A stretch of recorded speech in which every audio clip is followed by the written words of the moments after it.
Morning, Drawyah here, and welcome back to Microsoft Flight Simulator. Today, we take flight in the Airbus A320neo on a flight from Milan Bergamo to Stockholm. And yeah, should be a rather good flight today. It's currently early in the morning, flying in real time plus real weather.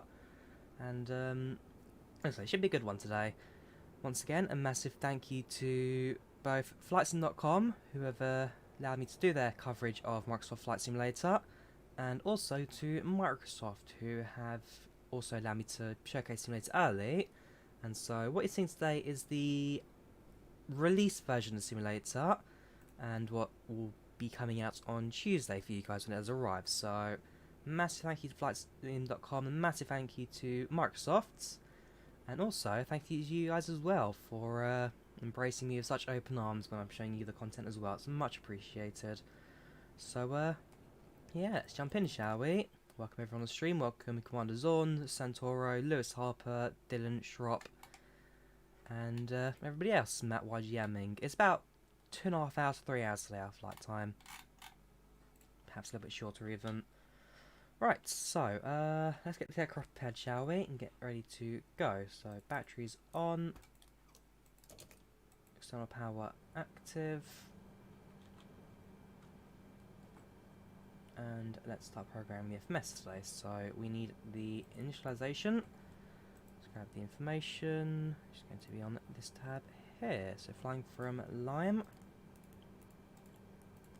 to Essa. In terms of system functionality, the A320 is not too bad for what it is, and it flies rather well. Something the airplane I've had a lot of fun with so far in the Microsoft Flight Simulator. Course of 44, cruising altitude of 350.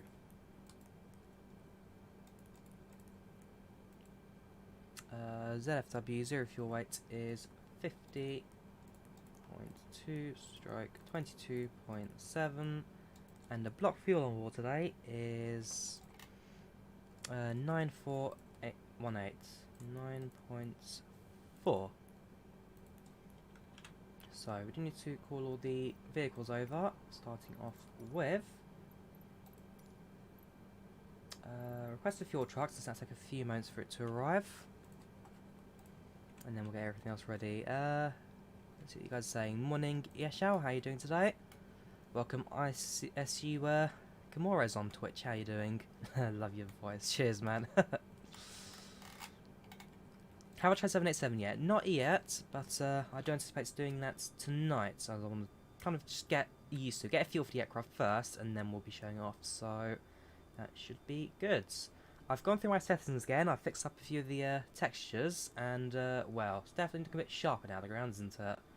I'm not quite sure what happened yesterday. Well, I do know what happened yesterday, but perhaps I'll explain it at some point. Essentially, when everyone was telling me to turn up my anisotropic filtering, that wasn't the problem. It was my super sampling that was the problem. So I've gone back to those settings again, and I have started to, well, gone back and fixed that now, so that should be fine. Alright, here comes the fuel truck.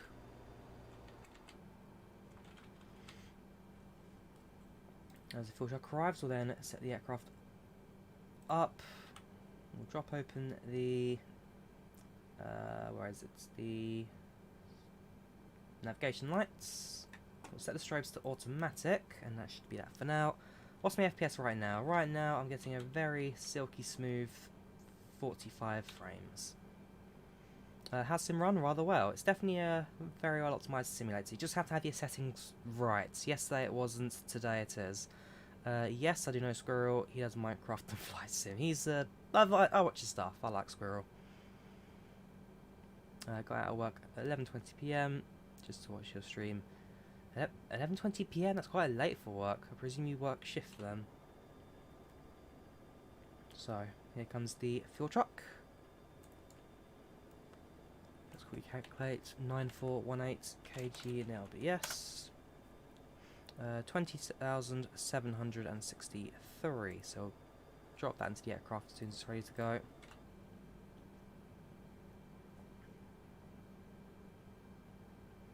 we shall also connect the stairs. Here we go. Ooh, 2207. So actually, we only need about 1% more fuel. Hang on. No. Where is it? It's 21, 19.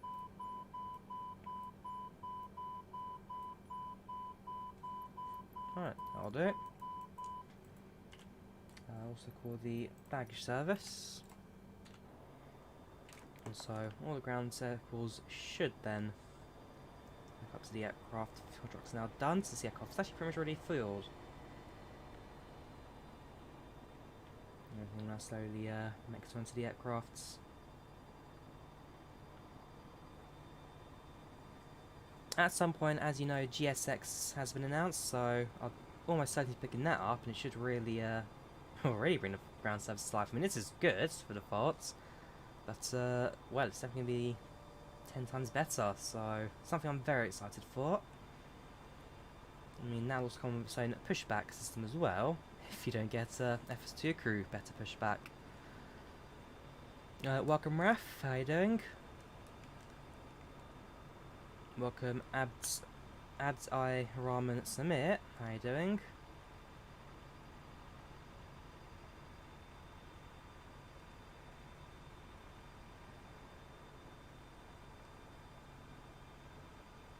Hopefully this is running a bit smoother as well. I've gone through my settings once more, and now I think I am at optimum for OBS in terms of stability and smoothness, so at least that's looking a bit better now.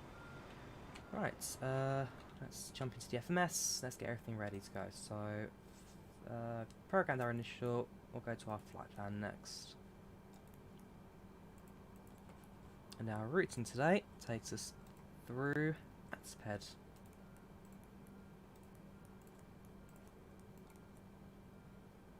Followed by Gov2. And then it's Soblu. Followed by Podus. And then it's Aduki. Followed by Okaga. So I'll insert that. Go to the waypoints. So followed by Okaga.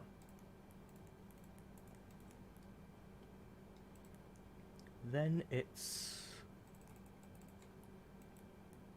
Viba.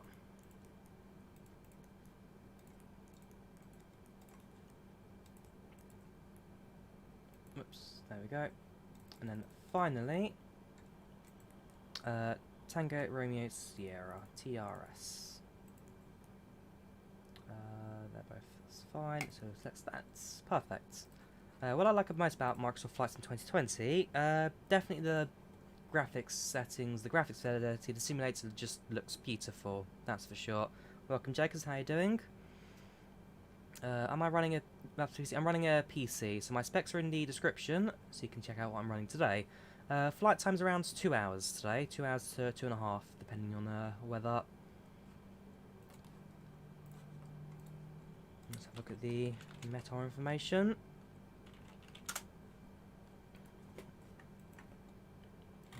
QNH 1013, 19 degrees centigrade.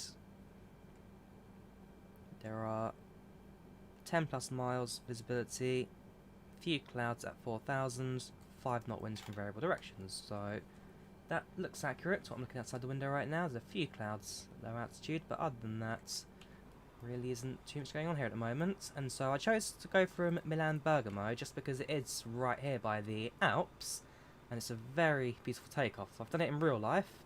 I flew from Bergamo to La Benranta, and yeah, definitely a chance to show it off today. We're running on high settings. We are running on high settings today. Have a brief look at the snow. Sure thing. So if I pop open the weather panel and switch to snow, well, first of all, it kills the visibility, so you can no longer see the Alps, but one thing I do like is the actual shaded-based ground textures that will get affected. It's very, very pretty. And so as the world goes on, you see that snow will like build or melt away. You got all that on the grass as well. It just affects the entire world with, well, snow. Very pretty.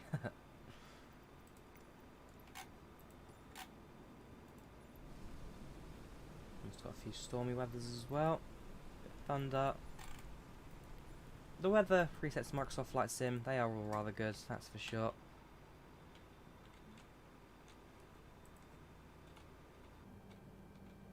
Right, now the ground's all wet. Whoops. Welcome Terra Ninja, welcome Explain Gamer, welcome Lewis. How you all doing? Welcome Exiled Nathan. Hope you're doing well today. So, yeah, let us now continue with the rest of our craft setup. Also just my lighting, so I can never get the lighting right in here. It just makes me look like, well, I'm glowing orange. That's for sure. Alright, so we've programmed our flight plan. Insert that. Departure today will be on runway 0. No. Where is it? Runway 28. And tell me that we're flying then direct to Atped because there's no Atped departure, so we'll go for no SID and insert that. Our arrival, same direction. I don't think there's a Tango Miss Sierra either. We'll have a look at it when we're at the time. Alright, let's start up the APU. Now the aircraft is fueled up and ready to go. I should probably start on the fuel pumps just in case. Because, you know, if you want to start up an engine, best to actually have fuel going to it. Wonder if Ireland looks nice. I mean, I've flown over Ireland. It definitely doesn't look too bad, that's for sure. Go to space. Not today. Not today, but at some point we'll have a look. Does the join the cabin, or did they get Thanos set to have existence? You get windows. So if I pop over to the showcase camera, you have you have right window. There you go. Left window, right window. You have windows. Right, APU is available, so turn on the APU bleeds.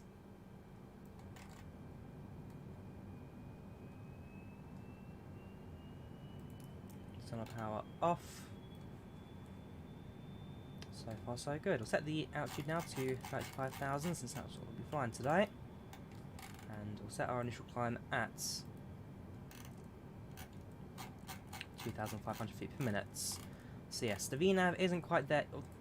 VNAV has been worked on, so if you use the built-in Flight Simulator flight planner, then you can use VNAV on the aircraft, but since I've plugged it in manually on the FMS, still needs a little bit of work, a few tweaks in order to get that all running properly. So AP has seen upgrades, but still needs a little bit of work to get it working fully, but there's always a chance that things get updated before release as well.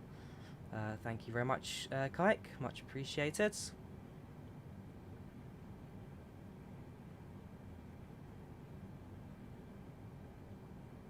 Drop this in a few places.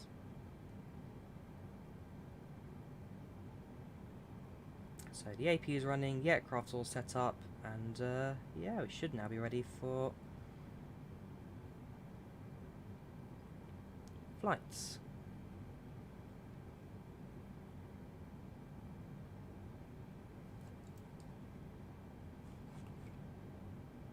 Quick check the systems and everything's running as it should. Yeah, so flying the Airbus A320neo today. Not that, that one. The Airbus A320neo.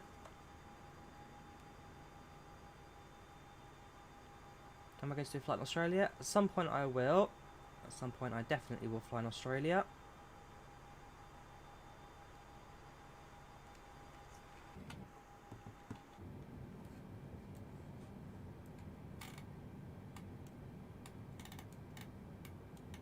There's an aeroplane somewhere just off the radar there. Presumably some coming to approach. So we'll be departing from over there today, heading towards. Then we'll make a right hand turn and head straight over the Alps. Like I said, departure today is beautiful for this route. Certainly one that is well worth spotting.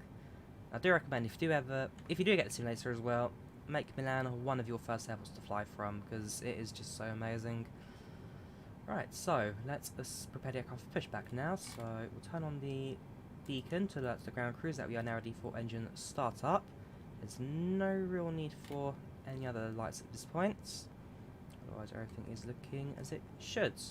We'll set the engine ignition to start, and let's now bring over the pushback vehicle.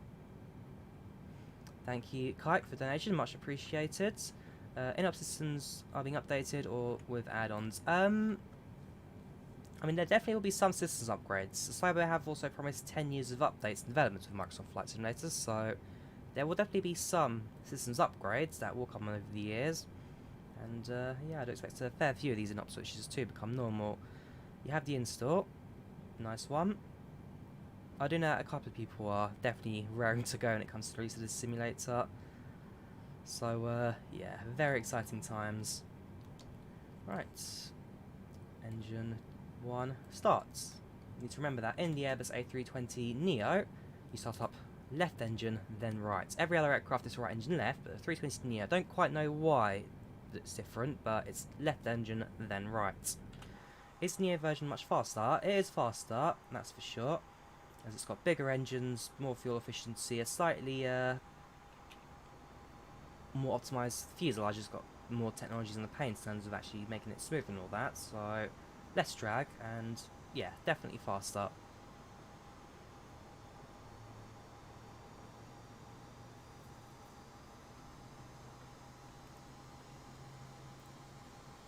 So I can try and work on my orange glow a little bit. No, that's made it worse. That's now making me look like I've got no light in me. We'll push back to the right.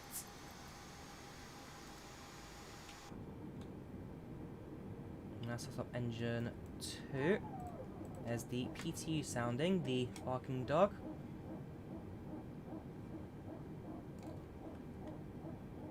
To be fair, in terms of pushback, that's pretty much got us right on the path anyway, so we'll do it like that. Yeah, we definitely did a slightly more optimised pushback system. Like I say, GSX will be coming, and I do know that FS2 crew are doing pushback add-on as well, so we have got 2 options on the way.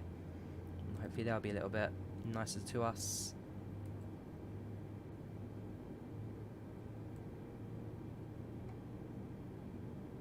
Yeah, that's not going to work. I had to do a complete reinstall my Windows recently, and so my OBS isn't quite optimised just yet. That's probably going to be as I can get it today. Right, so engines are starting. In a couple of moments, we'll turn off the APU and taxi to the runway and get ourselves going using 2 degrees of flaps, which reminds me I need to set up my takeoff performance. So it's 2/0.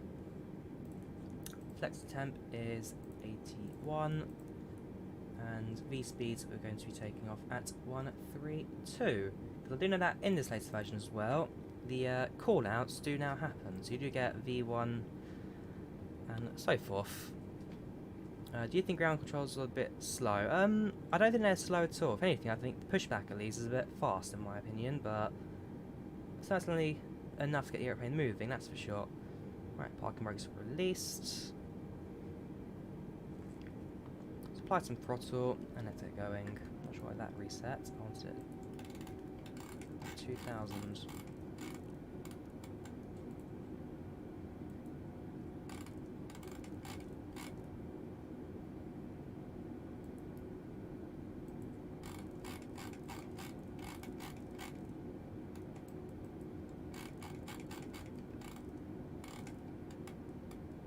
Cool.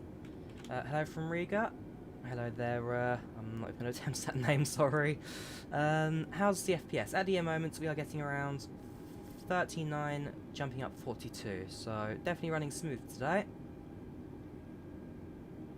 I hope you're running a bit better than it was yesterday, because I've now tweaked things around a bit. Plus we're flying a 320 instead of a 747, which is definitely a lot more FPS friendly. Time will tell as we're in the air.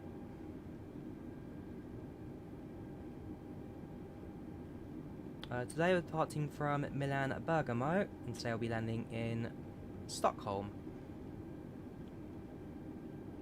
Stockholm Arlanda. Flight from Auckland to Queenstown has a nice approach.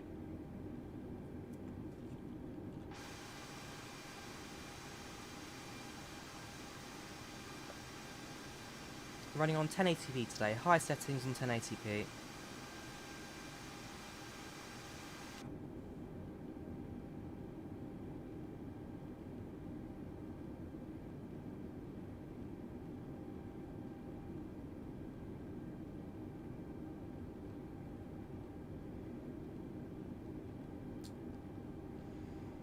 Takeoff's definitely fun in this sim, and then the landings, well, that's where, at least when I'm streaming, the pressure goes up for me, because, well, you've got a perfect flight going, of course you want to steal the deal with a perfect landing, but for the most part, I've not been too bad. Once you learn the aircraft systems, once you learn how they fly, how they feel, then definitely they do get improved. Yeah, there's a blue light on the taxi line, so we're just taxiing slightly to the left of it, just to avoid running them over. Can you fly an Area 51? Area 51 is an airport that you can fly to, yes. And so if you want to fly as Janet, once PMDG resets 737, that is more than possible. Defo huge step forward in Flight Sim. Oh, absolutely. Microsoft Flight Simulator is beautiful. It looks fantastic, the flight dynamics are not too bad either, and it just overall, it's amazing to fly through, and it truly is an honour to actually be able to showcase it to you guys as well.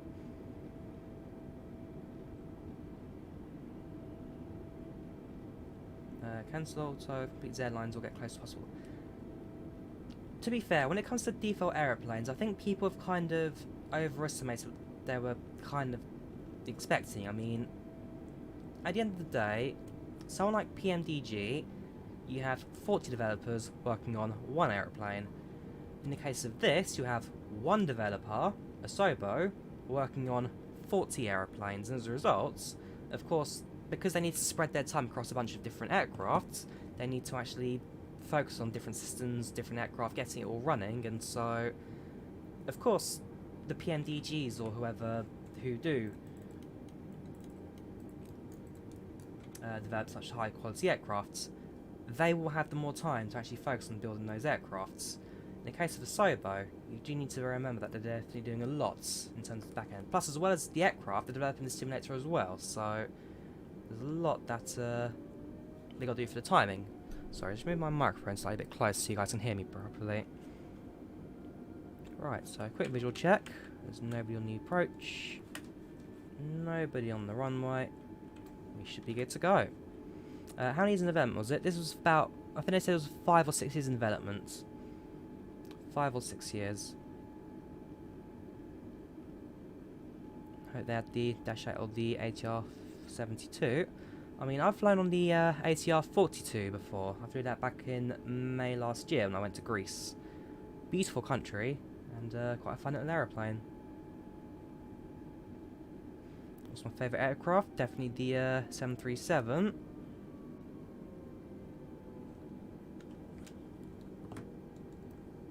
Right. Spoilers armed. Max takeoff braking set. Flaps down for takeoff. Let's do this. Both engines stable. Up to flex.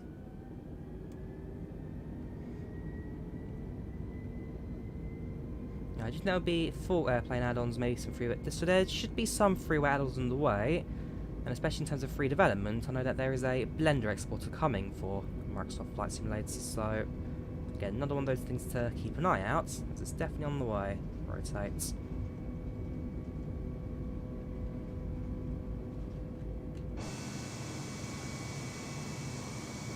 Gear up.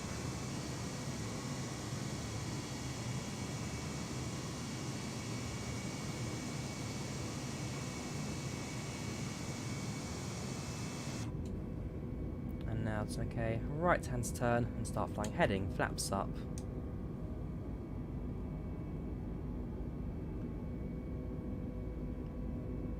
What joystick am I using? I'm using the Thrustmaster Hotas Warthog. Yes, frame rate's looking better, so last night my settings wasn't quite optimised, and OBS 2 could have done a bit of work as well. So I've optimised both OBS and Flight Sim, and now I'm running it pretty much exactly as I will be when Simulator does release in a couple of days.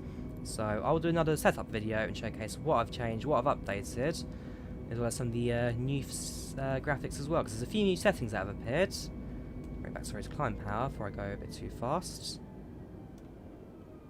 We'll continue this right bank and then we'll switch over to autopilot.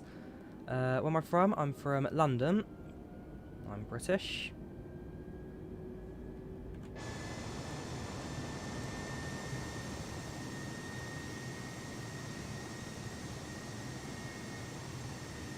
Not even 7 AM.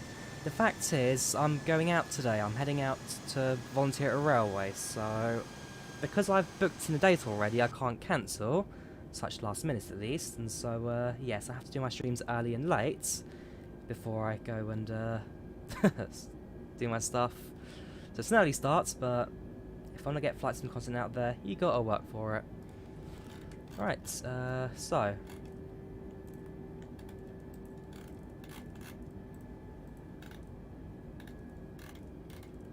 climb up. We'll go 3,000 feet per minute. Speed and heading, we'll let the aircraft manage that. So it's just the climb right now that the A320 is not properly there yet with, but definitely getting better as the time goes on. Have they fixed the alignment with the AIS? Yesterday they did, when I approached into Narita, and for the most part I have seen improvement with the ILS alignments, definitely.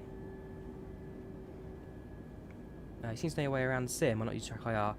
I don't know, there's something about track IR that I don't quite like. Just like turning your heads and then the sim moves in front of you. Like, surely if you got a monitor set up, you want to have the sim in front of you. So, I don't know, I don't quite understand track IR fully.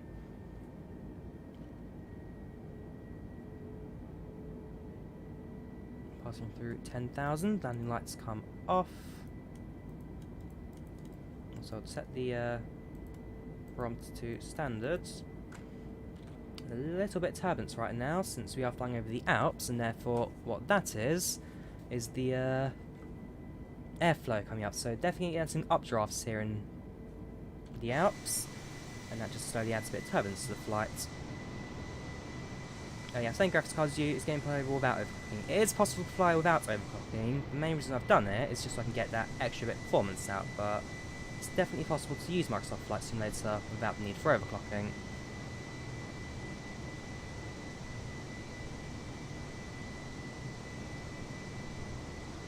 It's a very beautiful simulator. Very beautiful. Man, 6:30 in the morning, and look at 200 of you all tuning in. Do you guys not sleep? Yeah, it's definitely worth it. Much appreciated, guys. I always enjoy seeing the early morning crowds.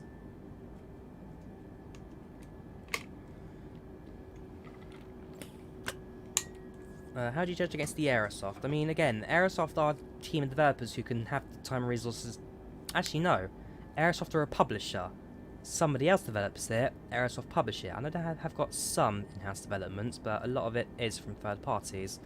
So, yeah, again, it's a case of they have the developers and resources to focus on one aeroplane, not 40 aeroplanes. And therefore, there are still that balance you need to keep in mind. Because for what they are, the default aeroplanes are rather good in Microsoft Flight Simulator. 602 for you. Here in the UK, it's 702. So I started at 6:30. I'm going on live for about half an hour now.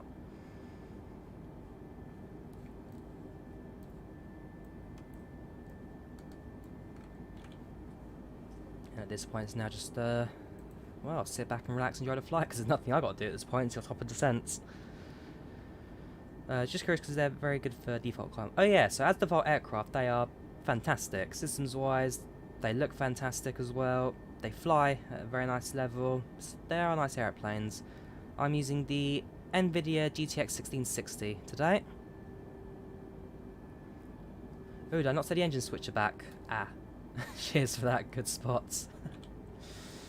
I'm a Boeing person myself. I don't fly Airbuses too often, but as Microsoft Flight Sim goes on, it's one of those things that I will slowly get into my mind.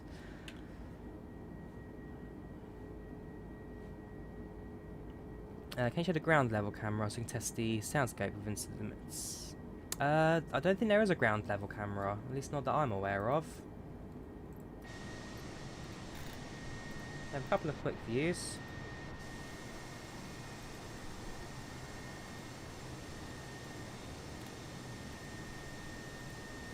But you don't really have a ground camera per se. When playing FS95, I mean, my first flight simulator was FS 2004. I still remember flying the Mooney Bravo between. Hang on, there. I still remember flying the Mooney Bravo between London City and London Heathrow airports, back and forth, non-stop. That was a good one. I don't remember guessing FSX. I believe it was a Christmas present shared between myself and my brother, so we loaded that up and we've been flying ever since. Then I kind of fell out with flight sims for a little bit and I just didn't use it for a couple of years. Then I got the Steam edition of FSX and just fell back in love with it. Then yeah, it's just kicked off really for me since. Then Flight Sim World came out, so I decided, okay, why not start showcasing it on YouTube and showcase what flight sims can do. And since then, it's just been, well, I've been blown away, especially the amount of support, the amount of viewers I've had in some of these flights. It's crazy. But well worth it. Passing now through 235, 20,500 feet. Passenger view.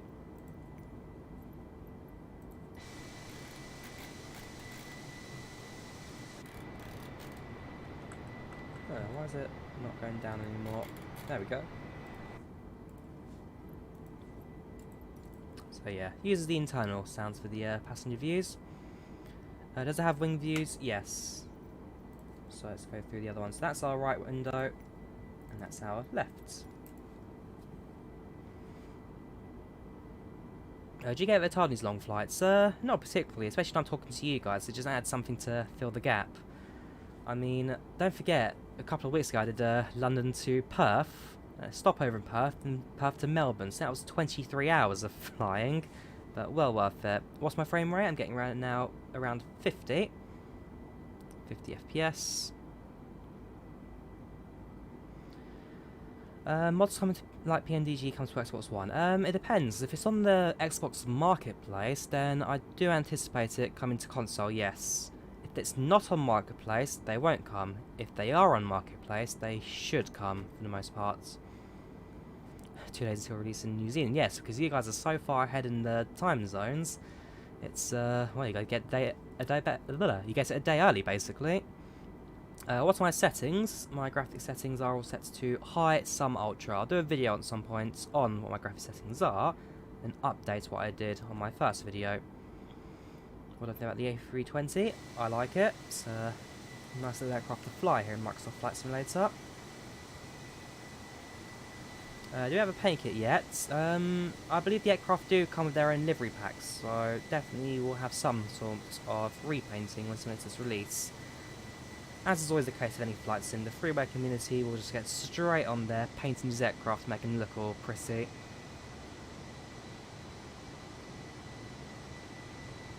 Can you tell us an experience from using a controller, not a controller? No, because I haven't particularly used just a standard controller for flight simming, but I can tell you, if they plan to get this game out onto Xbox, then there'll definitely be a lot of work that makes the controller settings rather good.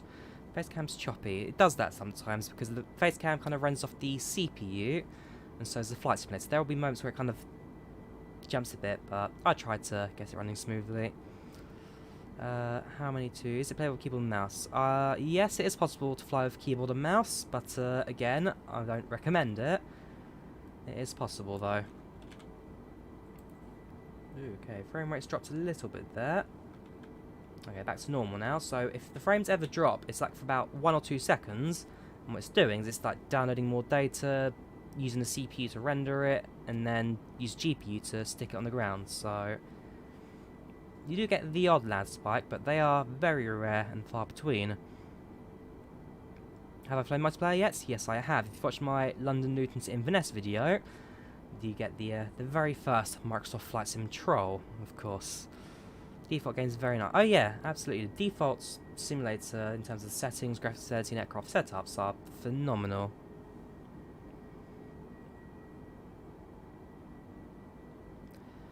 FPS on the ground, that was around 38 to 42, so definitely running smooth, Microsoft Flight Sim. Definitely running smooth. What do you use instead of keyboard and mouse? Well, most people don't use keyboard and mouse, first of all, I'll be honest. Second of all, I'm using the Thrustmaster High-Tas Warthog stick, Warthog throttle. So it's an expensive bit of kit, this, but the best for any flight sim. Used it at a guy's house, fell in love with it, looked online, bought it for around £270 plus postage. Can you see house in this? Yes, I can. Not bad at all for 1660. 1660 can run the simulator more than enough. It's very, very well optimised. With a 1060 GB to run it good. It should do on medium settings, I'd say. Are the wipers locked or not? We have got wipers. Just not at 30,000 feet. When we land, remind me to check the wipers when we land, and I'll show it to you, because there are wipers in this sim.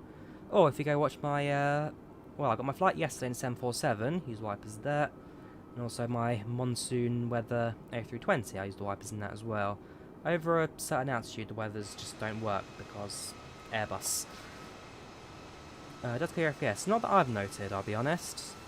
Not that I have noticed. I'm hoping that's rather smooth as well. I've worked on my settings, so for me the flight sim silky smooth works just fine. I'm just hoping now that OBS can also run it silky smooth and fine.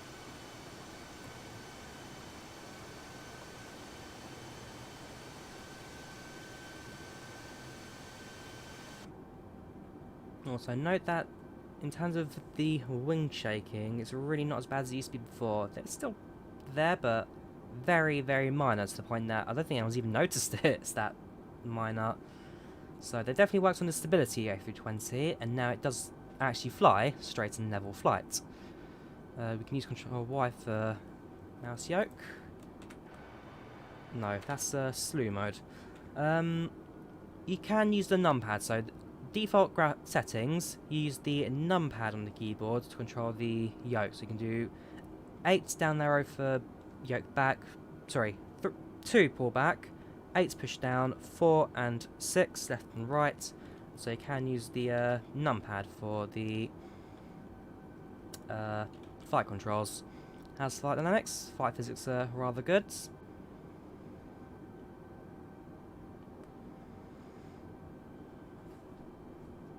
Like I say, so far so good. It's a very beautiful, smooth sailing platform.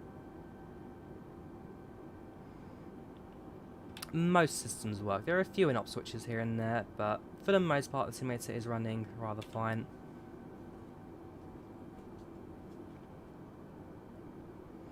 Is there a landing assist for beginners? Yes, so there are assists in Sim that you can turn on or off, and so in my case I've turned them all off, but if you want some assists you can then go to settings and bring them all to life. How long to Stockholm? About 1 hour and 20 minutes. Is it still wobbling a bit? It still kind of wobbles, but not nearly as bad as it used to be. And if you look at it right now, it's flying straight and level. I've had no input, and it's now flying in a straight line. So, definitely better than it used to be. But for now, just enjoy these those walls of clouds over there. As you have the low altitude clouds and the high altitude cloud making connections. That'll be the changes in air pressure and temperatures. So the hot clouds will rise, the colder airs will drop, and it creates that effects over there. You can see. What do you think of the pre-order for Flight Sim when it comes out? I'm not too sure. I mean, not yesterday, day before when Asobo did their community live stream, they did say that they have. Oh gosh, my webcam has gone, hasn't it? Nope, we're back, I think.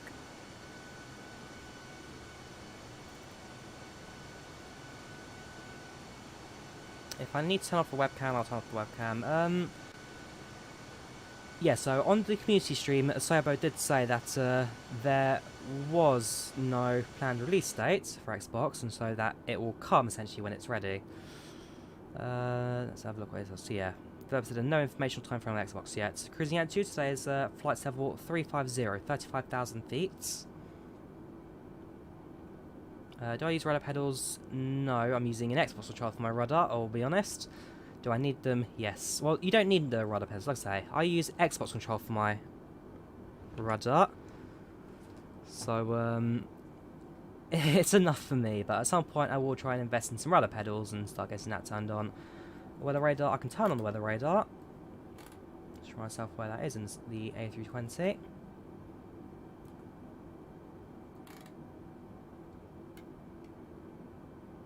Modes, power. The gain settings. Somewhere is the weather radar. I don't actually know where it is in the 320 because I don't really use it too often. But weather radar. There you go. I've got a terrain map, but no terrain in front of us. Let me have Google. Where is the weather radar? On the oh, there you go. That's waypoints, airports, custom. There. Let's just quickly Google it because you know I should be knowing this stuff.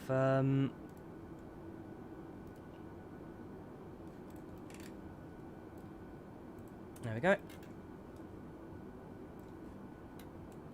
And so I give it a few moments and then eventually the weather radar will kick to life, so you start seeing all the colours it loads in.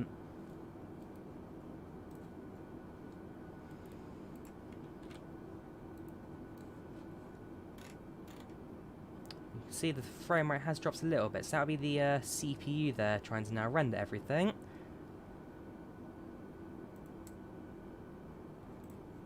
And as soon as the CPU has actually rendered it, it should then drop all the information on our menu there. 60 FPS is not vital in flight sims.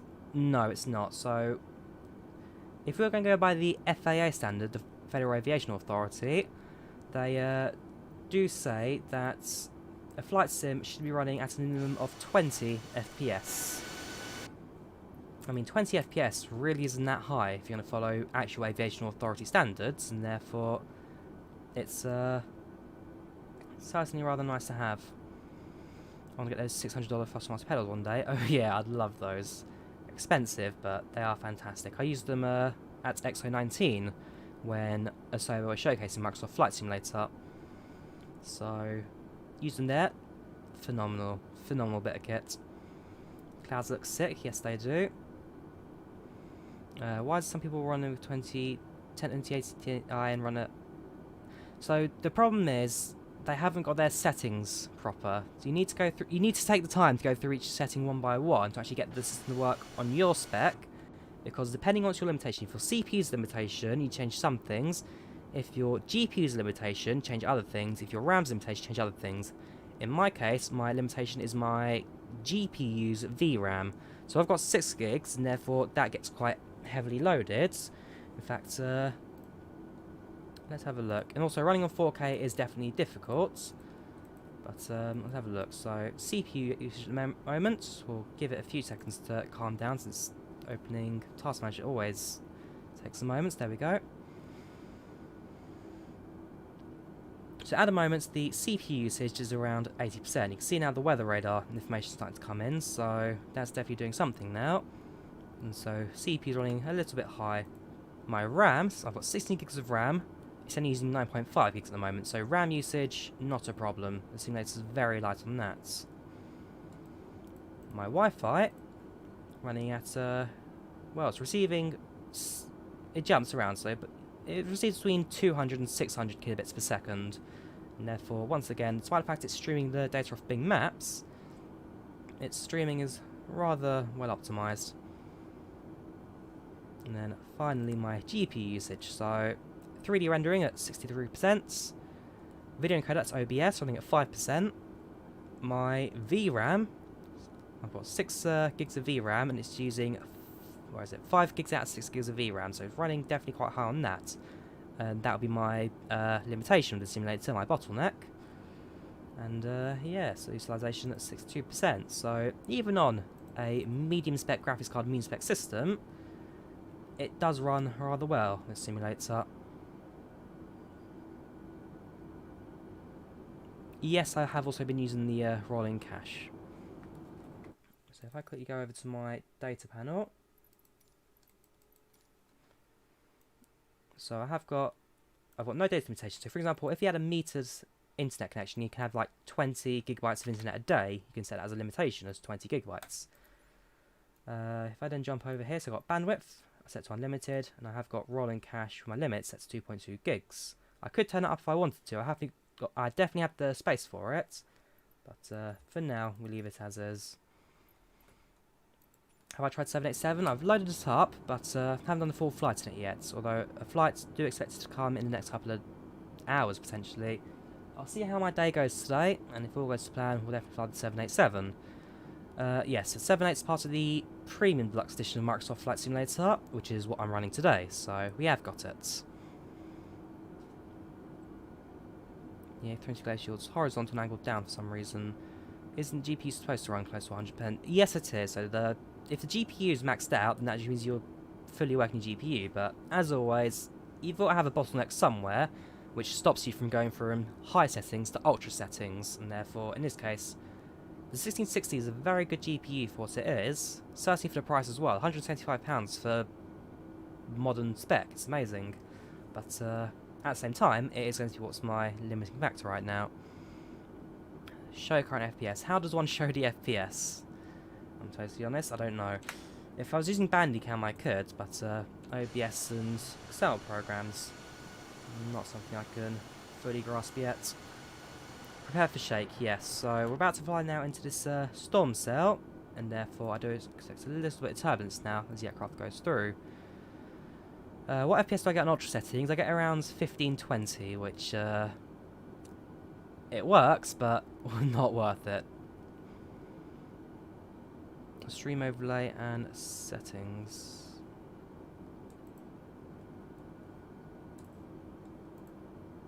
Oh, Steam overlay.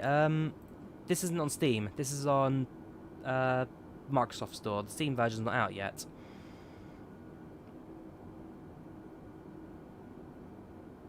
How's GPU limiting factors not be used? So, you never use 100% of your GPU. If you do that, you overload it, you crash the platform. So, if I was to turn up my overclock settings, for example, and actually overload my GPU, it will cause GPU to crash, and therefore crash the simulator, and therefore there's always like a buffer zone of how much memory is reserved compared to how much it's using, and therefore, yeah, it's always a buffer zone just to hold back what you've got. Use Windows Overlay. I've turned off the Xbox Game Bar, the overlay, because that is CPU heavy and uses up frames. So turn game mode on. Set your performance to high performance in settings, and then turn the Xbox Game Bar off because it's FPS heavy, and therefore, I actually recommended you turn it off if you play any Microsoft game. US Stream's got the Steam version and the EU Store. Interesting, I didn't know about that because according to the email I got, the Steam code doesn't come out. Well, you get a Steam code, but it doesn't. Interesting. In terms of different platforms as well, the Steam edition and the Microsoft Store edition both are the same. So regardless of which store you download it from, both have the same content, both the same size, both do the exact same thing. So yeah, something worth also looking out for as well. Do we have wing flex? These aircraft do have wing flex. I'm perhaps just not looking at the right view for it. Potentially, if we do go for that storm cell and things get quite turbulent, we'll be able to see the wings start jumping around. But yes, the simulator does have wing flex. Yeah, so the Xbox Game Bar does cause your FPS to drop sometimes. The other thing too is if you don't use it, turn off the VFR map. The VFR map's another thing that saves a few frame rates. Tip for the people using the beta. You can see a few red storm cells now coming in front of us, so again, so something to keep an eye out for as we do fly through it. Control Z or Shift C, no, there's no Shift Z for the FPS in the Microsoft Flight Sim.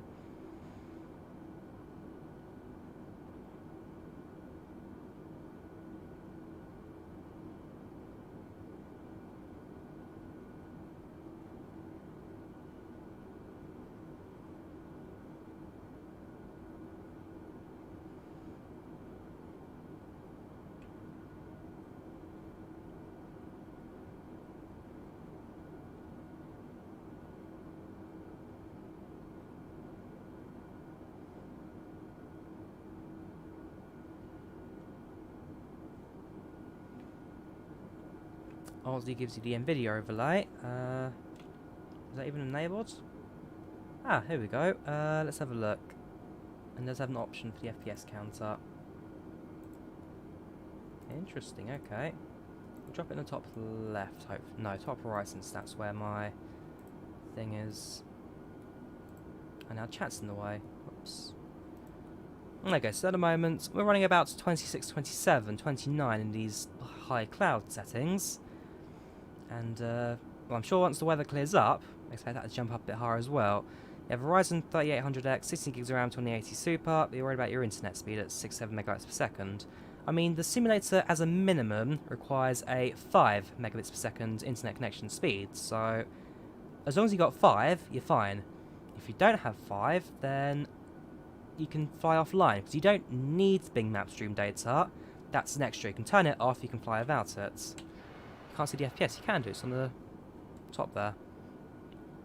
Do also be aware I have got a few limitations on as well, therefore, in order to get this to run smoothly, I'm limiting it a bit as well, but for the most part, it's alright.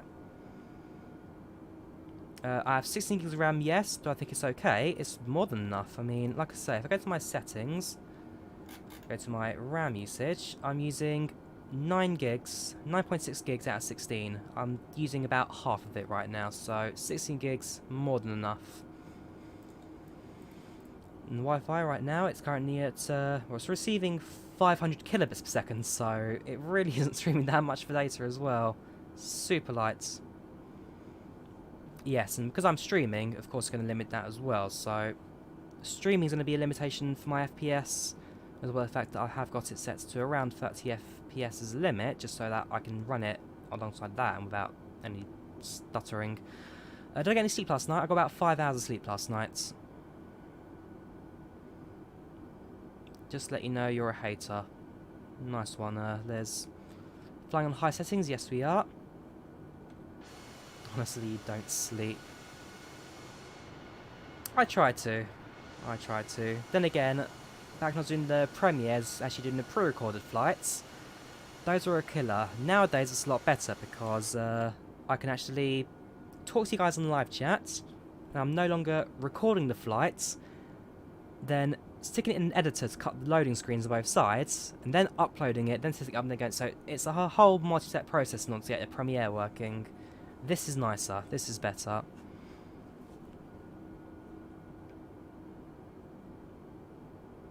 Oh yeah, broken cloud.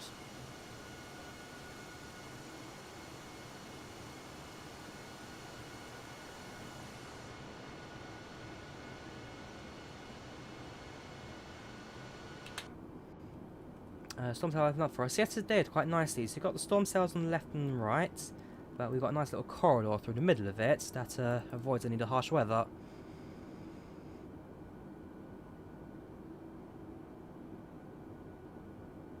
Yes, I have got an FPS cap at... Actually, do I? Because I need to remember, this is post Windows install. Therefore, I think I've got something else going on. I need to double check that, but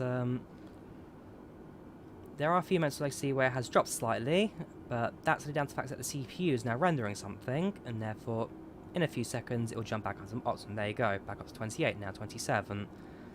So, it's a very well optimized simulator, this. Microsoft Flight Simulator is very smooth, and it feels rather nice. Can't wait to fly the test and citation longitude. Oh yeah, that's a fun one as well. What's the download size? Download size was 126 gigs plus a 20 gigabytes launcher, so in total 146 gigabytes. Yeah, so for a flight simulator, you don't need 60 FPS. If you run at 30, you're fine. Like I said, the minimum requirements, according to the Federal Aviation Authority, for when using a simulator to train real-world pilots, is 20 FPS. As long as you're using 20 or more, you're fine. How does loading flight plans look? Loading up flight plans doesn't cause many major losses to your CPU usage. It uses the CPU because it has to calculate your routing and all that, but like I say, it takes maybe 1 or 2 seconds and then you're back to normal again. 25 minimum. What's your opinion? In my opinion, if you have add-ons, yes. So if you have add-ons or anything else that runs a bit heavy, then of course you're going to have a little bit of an impact, but for the most part, you'll be running alright.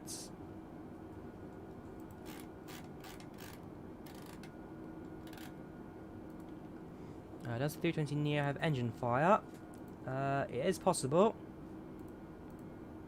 At some point I'll muck around with this to actually see if I can stream off Shadowplay, because I do need to. I can broadcast live, set that all up.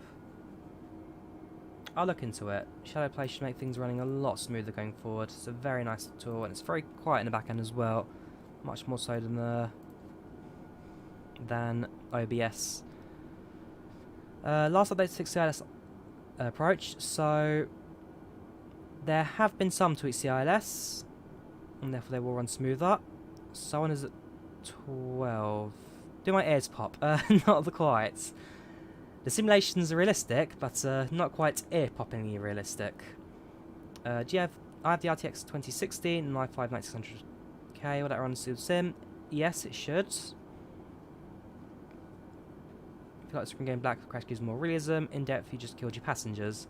I mean, you can turn it off if you want. It is possible to actually turn off the black screen crash and turn on some very basic crash physics. It's not too difficult. Perhaps I'll show you at some point how you can do it.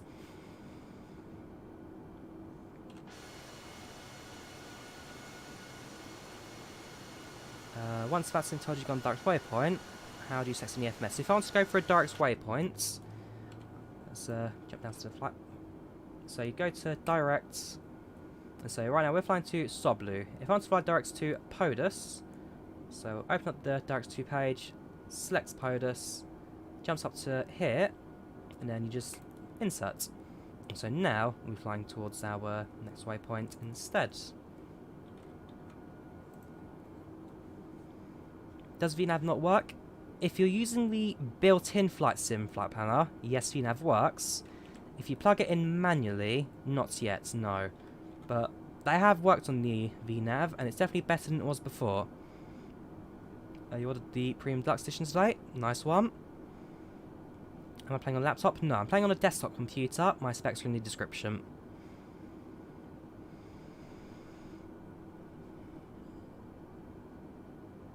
And we are running on high settings today. You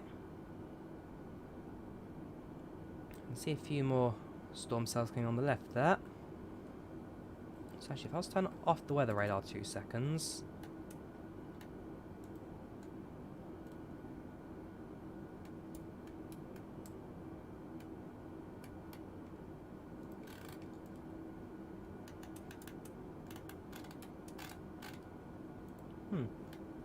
I don't need to anymore.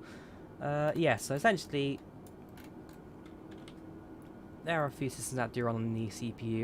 You have Thrustmaster Flight Hotess X, but the Pristine is real cheap right now. Any joysticks are expensive. Do you have anything to recommend? I mean, the Thrustmaster Hotess X is a decent bit of kit.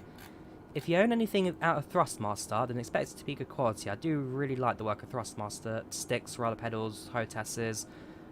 I don't think they do yokes, but perhaps one day we'll see a yoke out of them.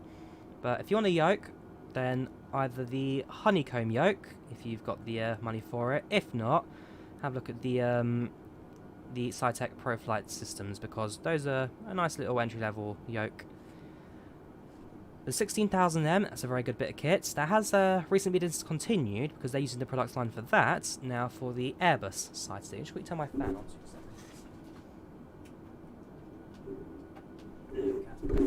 Yes, so they discontinued it now for the Airbus side stick. And yeah, that's now taken over. Do I have access to the Heathrow hand-built? Yes, so I have got everything getting Premium Deluxe I am now running. So I have got 787, I have got Heathrow, I have got a few other things as well.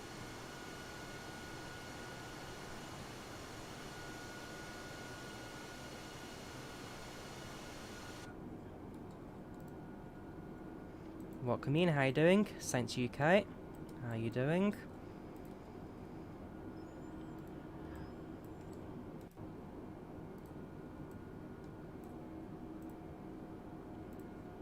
Let me just disable my webcam. I think my webcam is actually what's causing me to crash at the moment. Yeah, with the webcam turned off, running much smoother. Who would have thought it? I need to go back and mess around my webcam then at some point.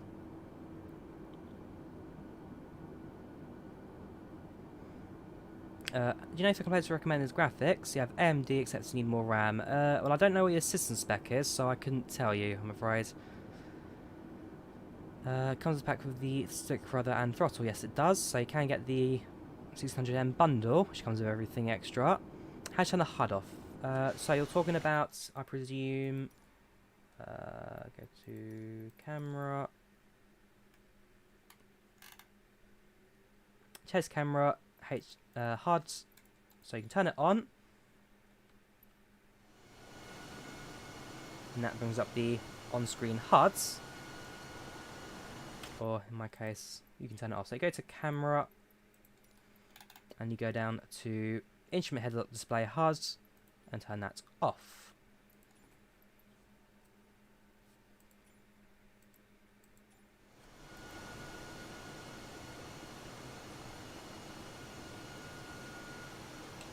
Flight model is quite nice.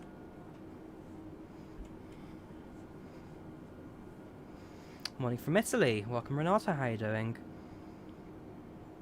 Any FPS issues coming in and out of handcraft airports? So as always with the handcraft high fidelity, high quality airports, it does use a bit more of your GPU, but certainly not too bad. With that webcam a lot better, yes. So I'll look into my webcam, I'll figure out why it's causing so much frame rate drop, and I'll try and get that working again for next live stream. We are running at 1080p, yes I am. Doesn't have a replay mode? Not yet, but I have confirmed they are working on a replay mode, and therefore do expect one to come soon. So not yet, but they have got one working, they just need to make it more user-friendly, as they say during their live stream. My select option controls, not that I can see. Love handy you love how the buses handle pretty well in my opinion. Yes, so flight dynamics are more than enough. Does the table work? Oh right. No table. I am taking destination requests. The fact is I've got so many of them right now that I'm never going to be able to keep up. But if you have a route in mind, just drop it in the chat and I can definitely consider it. At the moment it's wherever gets the most requests across like 10 different videos, I'll plan them all out. Yeah, so replay mode is important, which is why they're currently working on one for release soon. Morning Will, how you doing?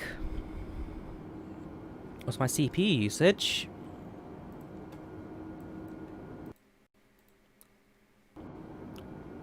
Hang on, give it 2 seconds because whenever you start task manager jumps up. There you go. So utilization around 56-57%. It's very easy to run. Lack of sleep, I see. I got 5 hours last night. I got 5 hours. We started at 6:30. You think this is early? We've been in the air for now an hour.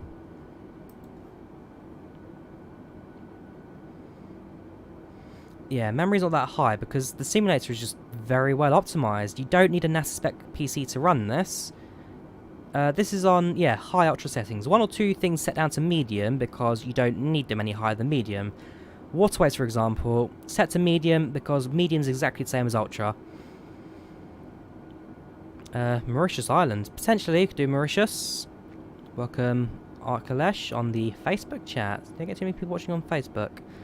No webcam, better stream. Great. Is my face that bad? GPU, it's an NVIDIA GTX 1660. Hope you've had your Weetabix. No, we ran out of Weetabix about a week ago. So I need to go grab some. Yeah, so I have a 1660 with high graphics.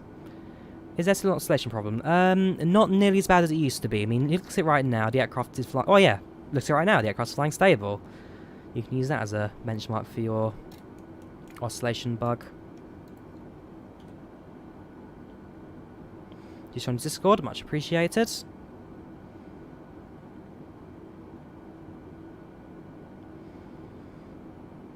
Check your FPS. Let's have a look. Let's see how much of a killer this webcam apparently was. If it's that bad, then I'll definitely look for something else. FPS now sitting comfortably. Well, it's still got its 30 FPS limit, but definitely still keeping up with the high range.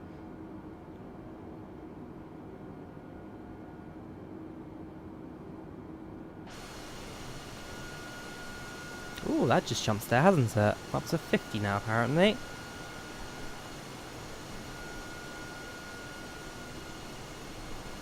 So yeah, the simulator runs silky smooth, and it just looks phenomenal.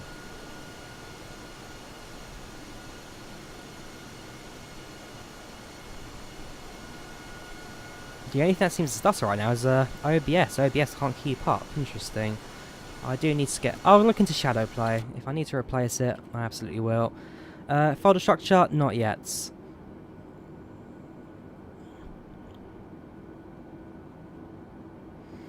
Is there a readout for the longitude and latitude? I'm not too sure, truth be told.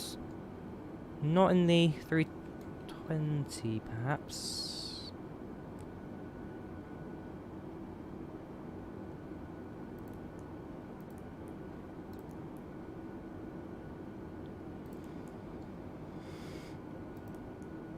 Here we go. Position monitor. So we do have the latitude and longitude readouts. The aircraft does have it. You can also freeze the IRSs if you want to as well. We're not going to do that because that's a no-go zone. But you do have readouts. So 5014-8 north, 01150-5 south.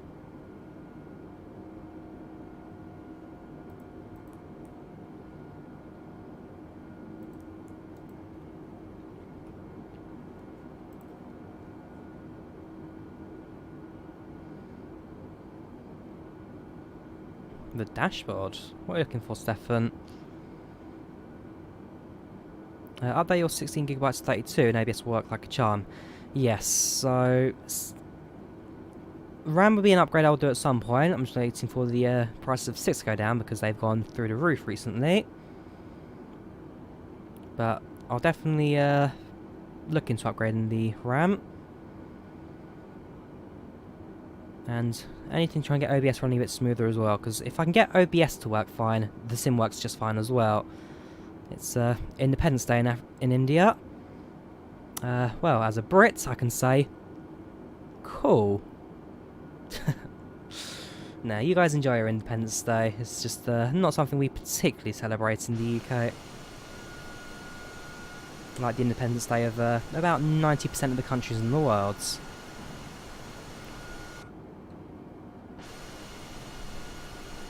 There is a replay mode in the work. There is one that's going to come soon.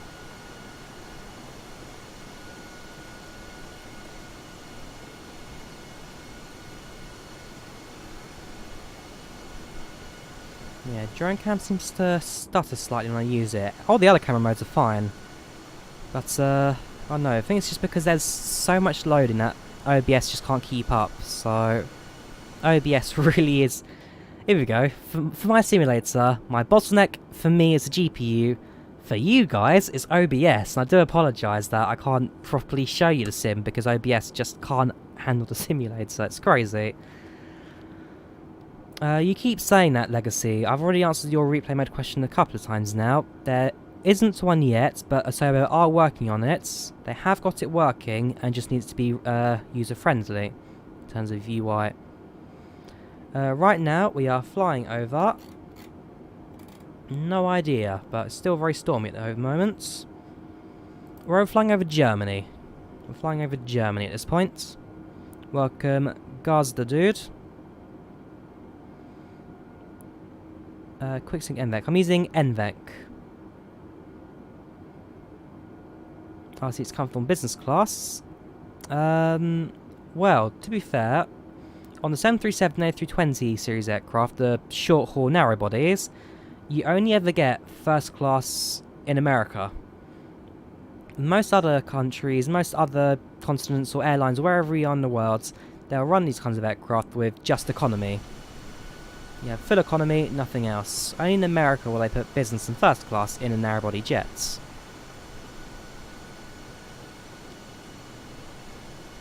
Oh, and British Airways. If you're British Airways, then you have got a business class up front, which is basically just 2 seats and they stick a table on the middle seats. Euro Traveller business class is an interesting little thing there.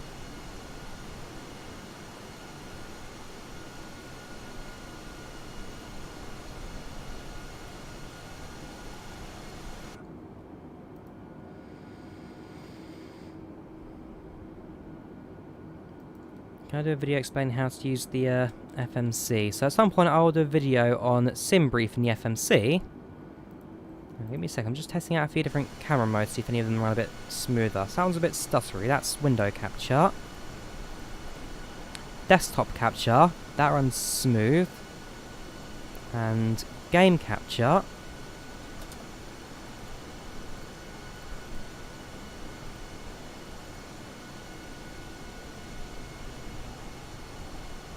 Well, that's not too bad either.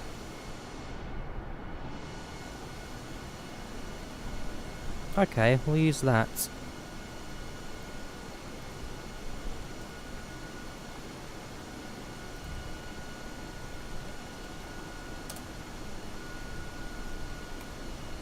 Proactive streamer, always tweaking the settings to get things running smoother.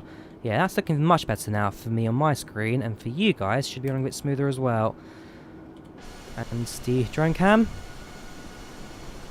Let's see, nothing gets drone cam right. No OBS, nothing gets drone cam right. The other views are fine, it's just drone cam that seems to muck up. Can you walk inside the plane? No. Welcome 737 Aviator, how are you doing? Best GA plane to fly. I like the King Air 350 a lot. And also I've enjoyed the CTSL because I fly the CTSW in real life. I fly Microlight's light sports aircraft, and so I've definitely enjoyed CTSL and Microsoft Flight Sim. Tell you what, you're the first person to say the clouds don't look good in the simulator. Across multiple streams, across multiple videos, you are the first person I've ever seen to say that the clouds don't look good. I mean, okay, at the moment we are flying through high altitude clouds that's very much on our level. But once things start to break up a bit and start to clear up, they do look amazing. Yes, I am now streaming Microsoft Flight Simulator now, since I am part of the beta preview. So a massive thank you to flightsim.com, who have allowed me to, well, showcase Simulator for them at this stage. Crash the aeroplane? Preferably not.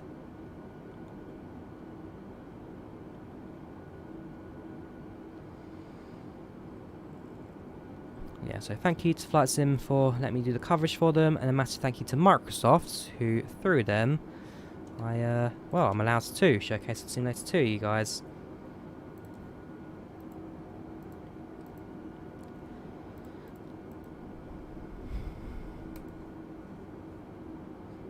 Can you do the SR-22 after this? Not today, but at some point I will do. How many hours till landing? We're about 1 hour till landing. About an hour, just slightly less. I wonder if a bird strike quit this thing. I mean, bird strikes are simulated. When does the real game get released so everyone can play? So the game releases on the 18th of August. That's Tuesday. This Tuesday it comes out. Top percent, nope, we're still doing it manually. Cloud's a bit cartoonish on the basic MSFS, but on Ultra Premium... I don't think you know what you're on about there, Showmate, because the clouds are exactly the same regardless of what platform version you're running. So this is Premium Deluxe right now. This is the top tier package for Microsoft Flight Simulator. But, yeah, it's the same clouds regardless of platform. The only thing that you get different between Standard Deluxe and Premium Deluxe is the airplanes involved and the airports as well. GPU, I'm running an NVIDIA GTX 1660. I am using a SSD for this sim right now.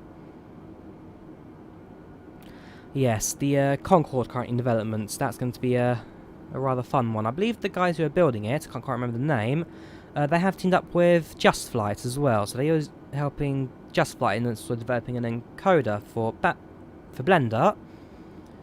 And so, yeah, another thing to really keep an eye out for and be rather excited about.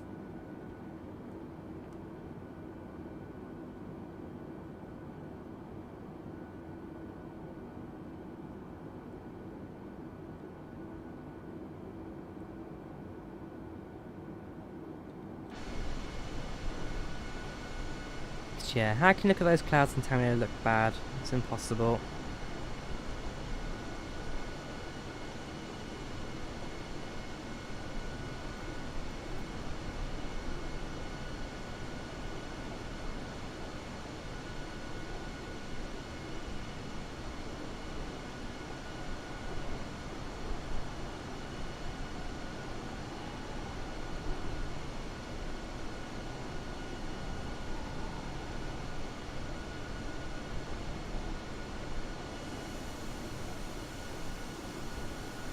What joystick? I use the Thrustmaster HOTAS Warthog. ATC's a bit quiet. That's because I'm not using ATC today. I've turned it off. I personally prefer to fly without ATC, but... well, I prefer to fly ATC on my own, but if I want to use an online network, then I can use an online network. The camera stuttering, that's just OBS. For me, it's running at silky smooth 50 FPS, but for some reason, there's just something that OBS can't render properly. I'm trying to figure out what it is.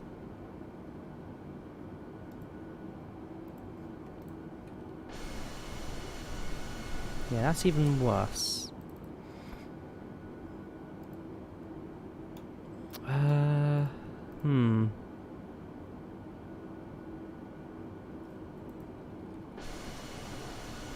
No.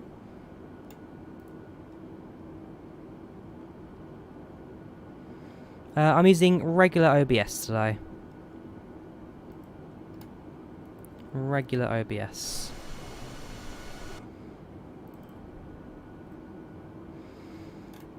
Yeah, just for OBS it's stuttering. For me, on a normal, it runs absolutely fine.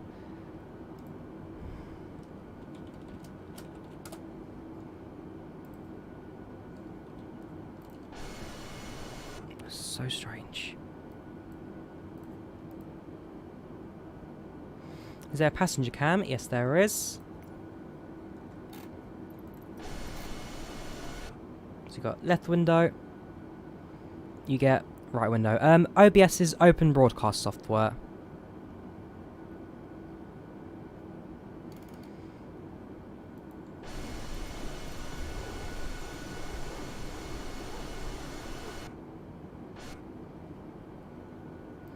Does hard drive cause any FPS loss? Not really, no. The hard drive, all that does is really potentially increase your loading times because it's a slower drive than SSD. Spinning disk is a lot slower than a solid state, but other than maybe a few slower loading times, you don't see too much. The program uses to stream the game, yes. And so that is what's lagging right now. Not the sim, it's OBS of all things. One day, Drawyah. One day. Yes, there are other aeroplanes, so AI is in the sim, and that's based on the real-world traffic.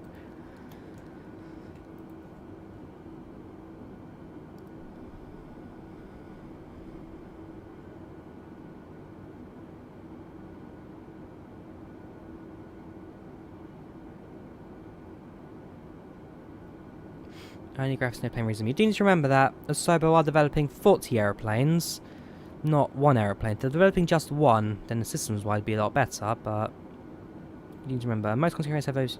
Yes, so Squirrel now uses NVIDIA Shadowplay, and Quill 18, I believe, also uses it as well, so I'll look into Shadowplay. I'll definitely make a switch, because this is just a bit too slow for me now. And if anything, it limits the simulator. I mean, I want to show it off at its best, but if I can't do that, then, well, I really need to make a switcheroo.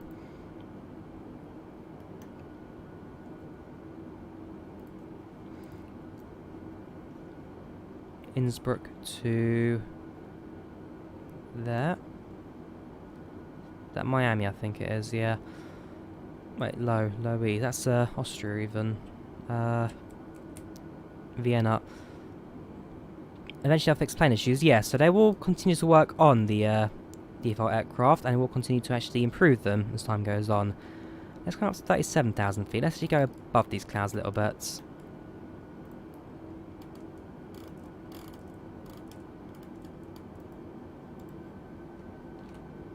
We can cloud surf off all we want.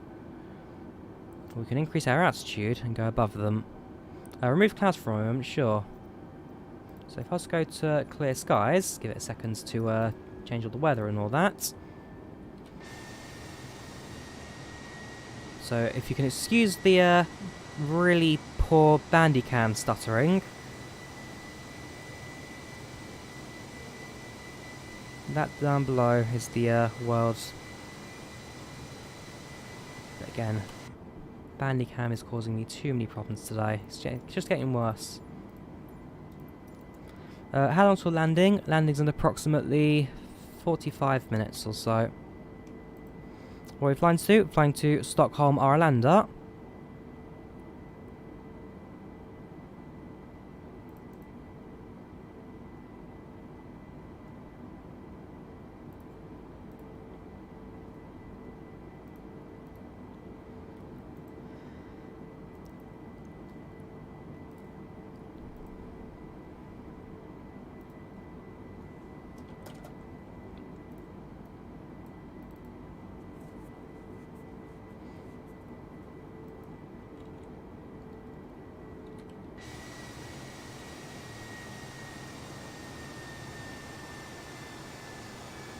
Can you purchase the Islands in Premium Deluxe if you own the set?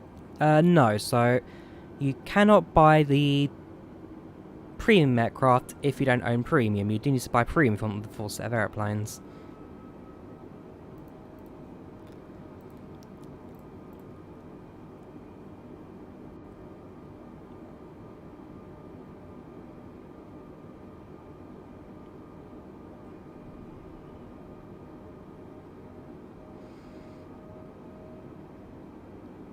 The problem with flying from Vienna to Miami is the fact that it's such a long distance route, and about 7 hours of it is flying over water, which is just boring, so... Not yet, perhaps in the future I'll do Vienna to Miami.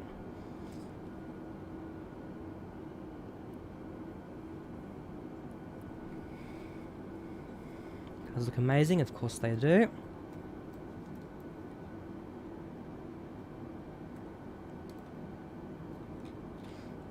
You want to get into Flight Sim, it's a good time for keyboard and mouse instead for equipment. I mean, it's possible. It is possible to start off with just keyboard and mouse, but if you can upgrade, you can upgrade. Have you tried flying at max altitude? Well, the maximum altitude in the sim is 450,000 feet, so I have done it. Flying in space in 320 is not optimal, I can tell you that.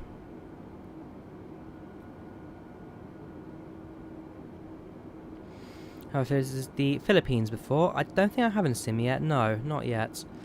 Autopilot? I mean, we're on autopilot now, and it's not too bad. It is doing what it needs to do. I've been to Glasgow, perhaps.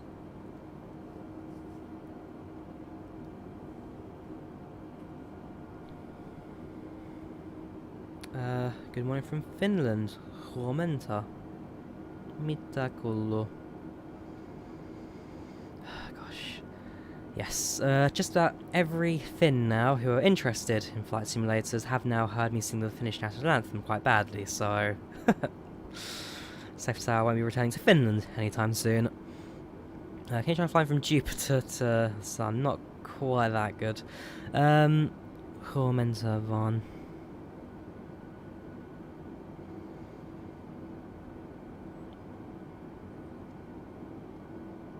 Do you think the cockpit looks too bright? Not particularly. I mean, we are using Lightroom and all that, so if I look out and forwards, the clouds aren't quite as bright. But if I just look down, just have it on the... Whoops.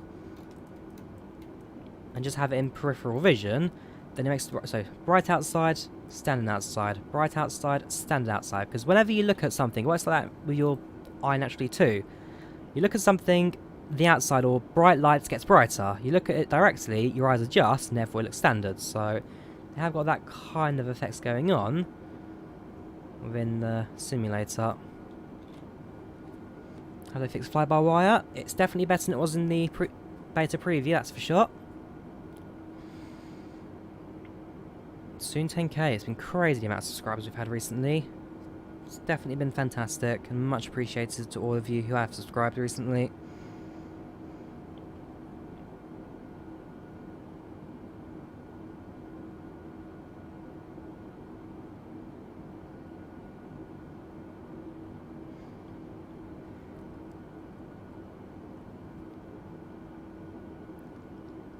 Flight's been going rather swell at the moment.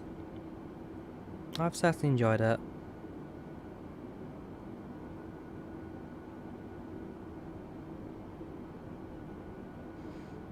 Doing flight to Tasmania, sure thing. Performance is looking good.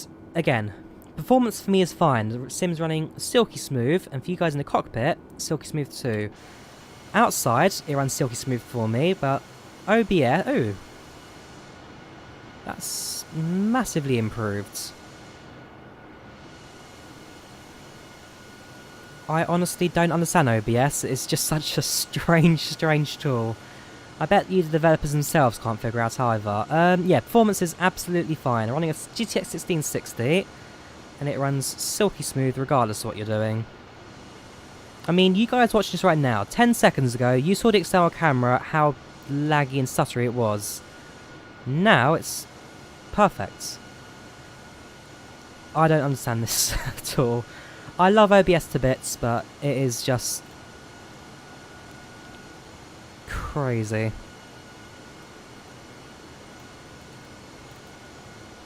Yeah, the stuttering's gone. 10 seconds ago it was horrible.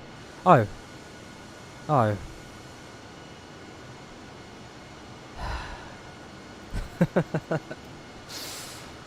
OBS. Never change. Never change. Oh look, it's back to normal again. Can I show my FPS? I could earlier, but because I'm now using a slightly different way of recording the screen, so I'm using gameplay capture rather than display capture, showing off the FPS will now be a bit more difficult, so I don't think I can, to be fair. Well, I can give it a go. Let's see, how does the overlay thing work? So bring it back on the shadow plate, that's fine. And now, will this work? Oh yes it does, okay, so on top right you can now see the FPS meter, that's perfect. So inside the cockpit, it's limited to 30. Outside the cockpit, jumps up to 50. So for me, let's get a chat 2 seconds. So for me, it's running at 50, but for you guys, it's a stuttering mess. And if I leave it like this and don't touch it, it should run a bit smoother. Who would have thought it? The FPS limiter is what limits your FPS. Seriously, OBS, how could you do this? It's... whatever. What's the laggiest feature of Microsoft Flight Simulator? The NVIDIA FPS feature.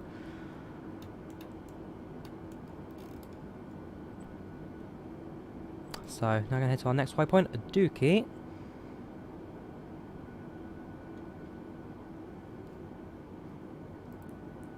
What's going on there?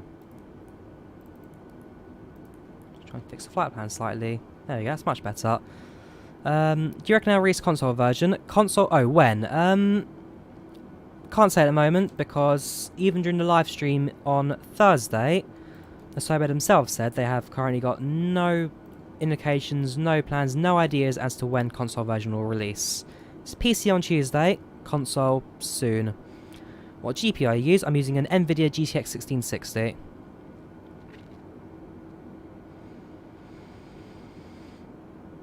No worries, Kike. I'm glad that you enjoyed the streams. And thank you again very much for the donations. You've been fantastic today.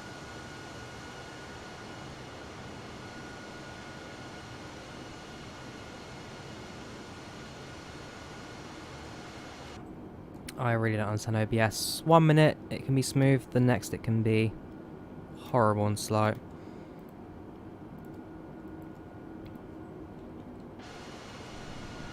Whoops, bit of turbulence there. So as you can see, we have now left the majority of the storms behind us, majority of the clouds. And so now we do fly over a bit nicer weather. You can actually see some of the ground now over Germany. Let's see how the weather there. Because it's apply.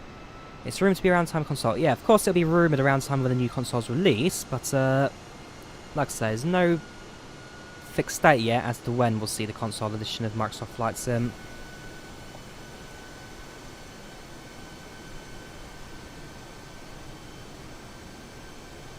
Is my CPU overclocked? No, my GPU's overclocked, but not my CPU. CPU's running standard.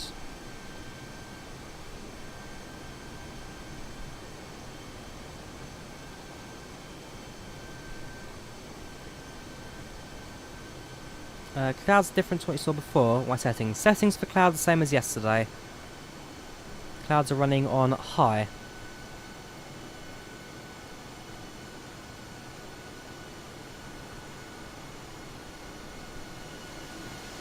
What's the difference between the Deluxe 152 and the Standard 152?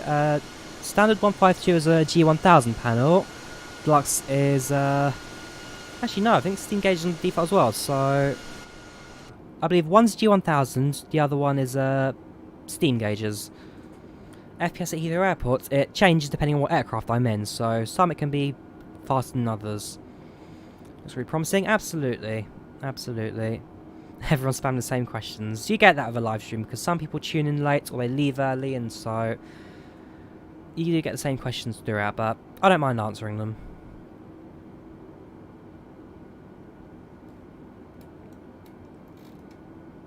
Time now is 8 in the morning here in the UK. 8 AM. I need to be leaving the house in about 2 hours, which should be plenty of time for me.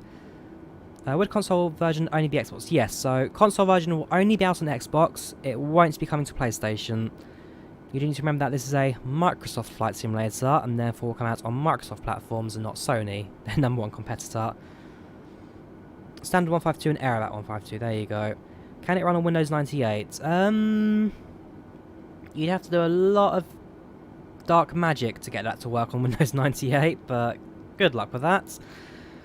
Is the autopilot wobbling completely gone now? So you can see it right now on the screen. No longer does the airplane shake from left to right. Well, very, very minor, but not as bad as it used to be.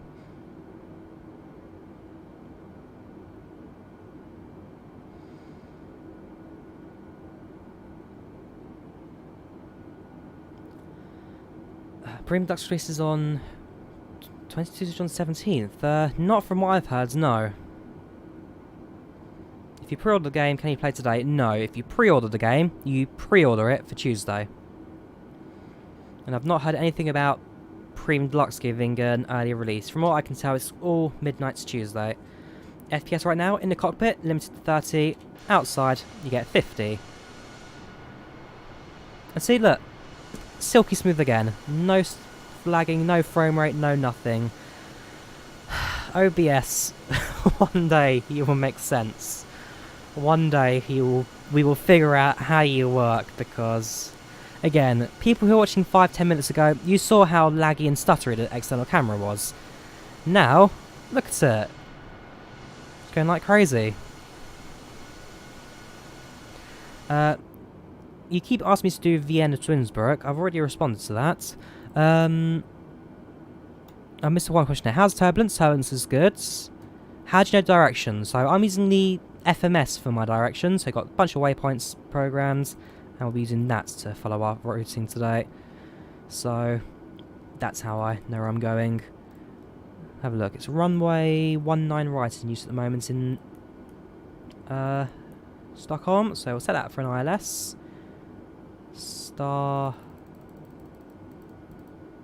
Where's our last waypoint? Romeo Sierra, TRS.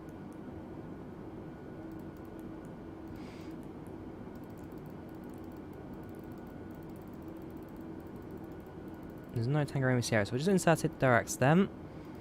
And then we'll have a quick look at the plan mode. And just check my approach into Stockholm.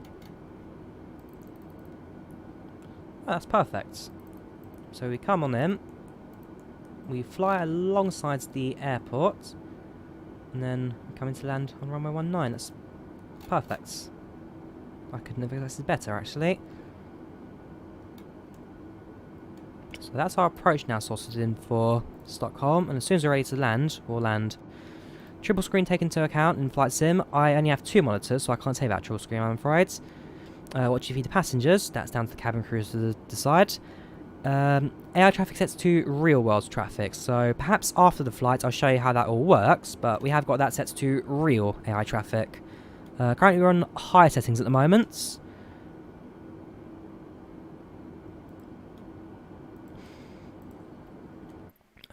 Let's have a look. Settings, clouds. Very much clouds. So set to high at the moment. I could set it to ultra. The problem is, between high and ultra, the frame rate is definitely heavier.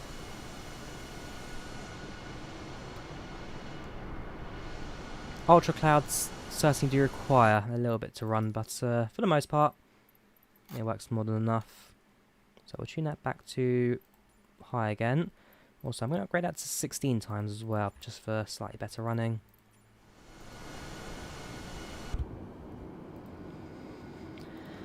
Custom livery. You can make custom liveries. You can edit the texture maps to create your own liveries for these aircrafts.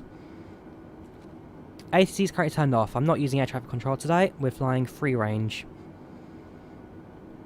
Real traffic has same liveries. No. Well, you got United Airlines. You have got United Airlines, but that's the only livery at the moment you've got. Potentially soon, especially when the freeware market comes in, when people start repainting all the aircraft, you then do expect to see a few real world airlines appear. But, for example, because there's no default 737, if it detects like a 737, it'll use a narrow body jet and therefore probably just put the A320 in its place, but it'll try and model match as close as possible to real world aircrafts. Did Drawyah point out their own flight level, determine your... yes, so they should do. That's part of the VNAV setting, but VNAV is still a bit shaky at the moment, so we are doing manual climb and descent, but Cyber have said that they are working on systems and also getting the systems to work properly as well, so VNAV soon. Do you want to set up? It works fine. Glacial's angled down, it's supposed to be horizontal. Perhaps that's just my actual camera settings.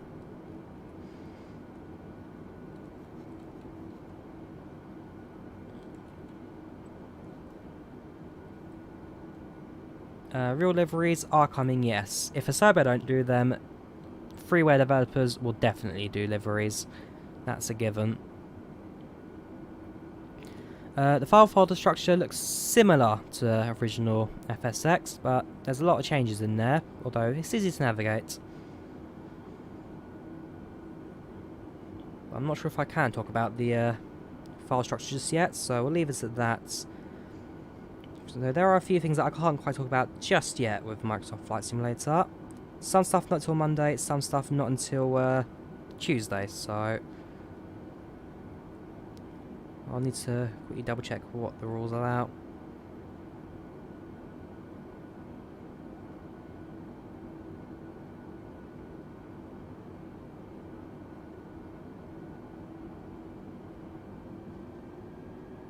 Oops, a bit of turbulence there, kicks the aircraft in. With the SDK, you can make their own liveries. You don't even need the SDK for liveries. All you got to do is change the texture maps, and it's done. Is it possible to slip landing? Oh, are we back? Successfully connected. Thank you, Flight Sim. What's happened there? How have I lost internet connection? It's gonna be so annoying if I have. Are we back?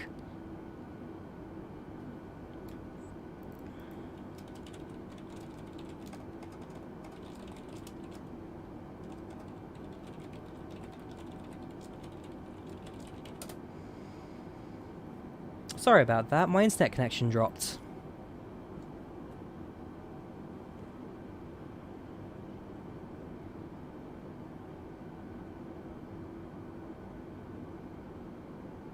Yeah, my computer exploded. The sim is just that good, my computer just gave up on me and died.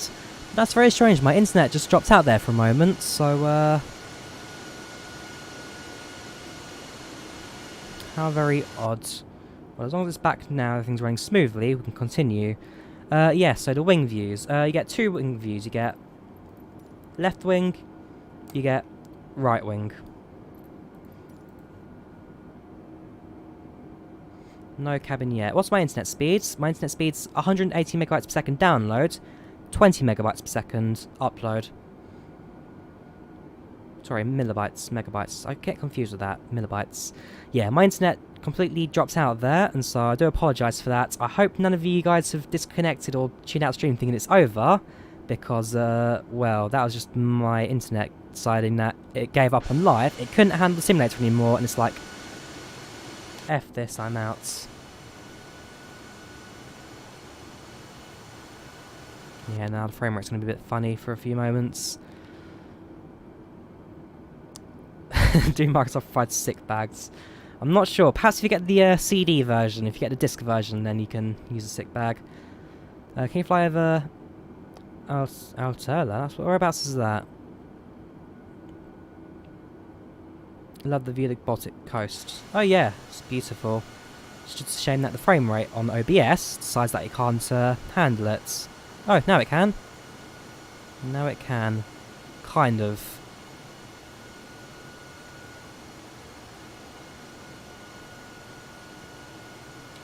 I don't get OBS. Do you fly a lot as a passenger IRL? Yes, I do. So, last year, I took about 22 flights.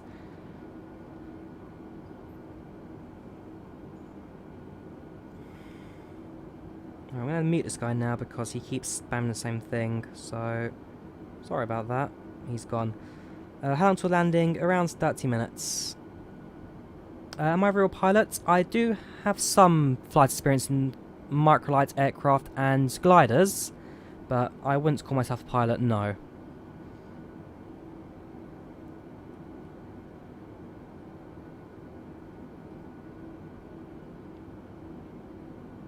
Hints over the oh right, so yeah, these button hints, they just default when you do pop over the switches. I'm sure there's a way you can turn them off, but well, I can't quite figure it out.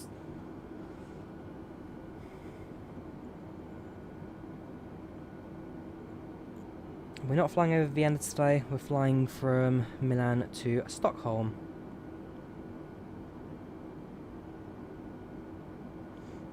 Why has Amsterdam not been shown yet? No idea, just nobody's covered it yet, pretty much.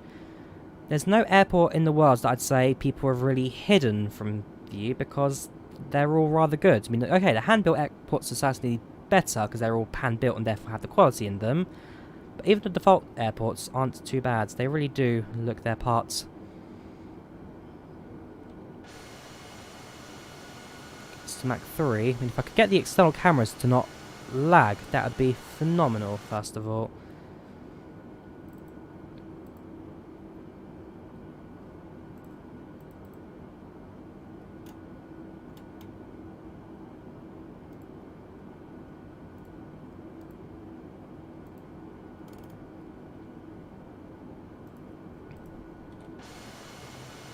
There we go.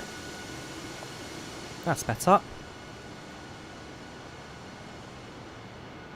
How did I get this game? So, I am a writer for flightsim.com, and so through them I've gained access to the... Well, I had the beta preview for Microsoft Flight Simulator, and now this is the release version. So, what you guys will be getting on Tuesday, this is the version that I'm currently running. So, massive thanks to flightsim.com for letting me to cover the sim for them. And also, massive thank you to Microsoft, who also gave me permission to stream as well. Is it possible to speed up time? Yes, it's possible.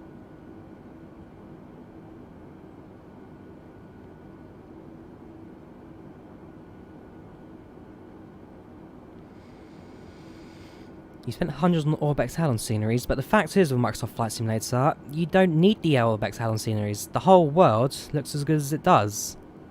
And that's the beauty of Microsoft Flight Simulator. It just looks good. Alright, coming up towards, that's going to be Sweden, because it's not connected, and therefore it's not Denmark. So coming over towards Sweden now, and in a couple of minutes we should start our top of descent. So if I zoom out entirely, you can now see the airport on the top of the ND there.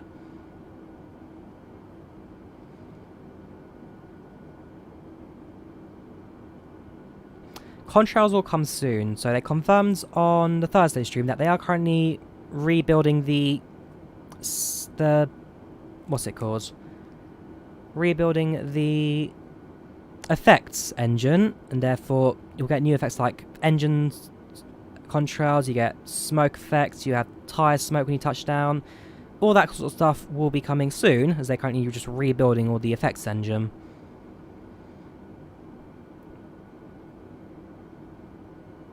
So X-Plane is basically a scam. I wouldn't call X-Plane a scam, no, because you've got to remember that X-Plane 11 came out in 2016, and before then, it's, well, it originally came out in, I believe it was like 1991, the original X-Plane, so certainly not a scam, it's just a different developer platform, a different simulator with a different mindset in how to develop. We'll have to mute, I'm afraid, all in one, because you just keep spamming the same request over and over again. You want to see 787? At some point I will do 787. Adrianek, how you doing? Welcome to the channel, welcome to the chats.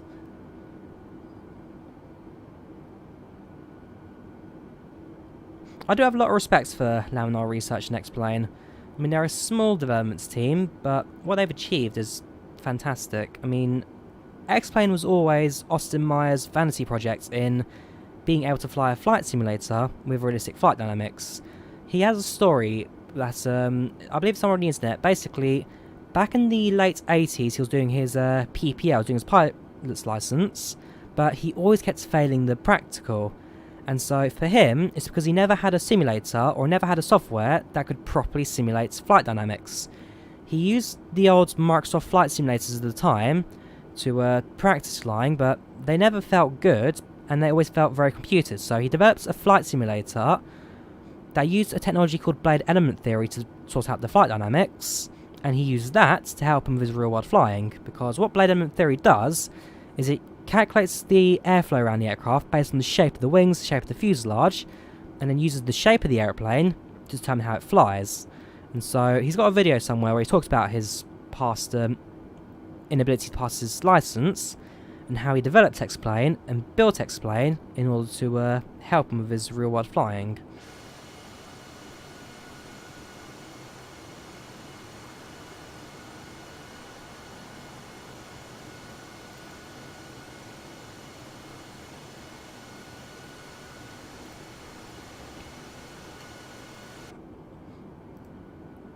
Yeah, OBS is starting to annoy me now, truth be told.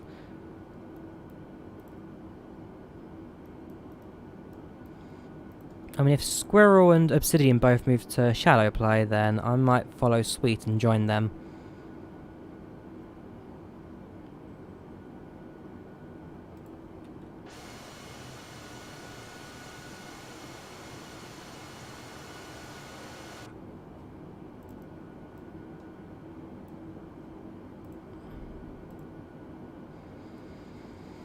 Yeah, so the original versions of X-Plane were written by Austin Meyer himself, but they now have got a full team behind Laminar Research where they do all their developments.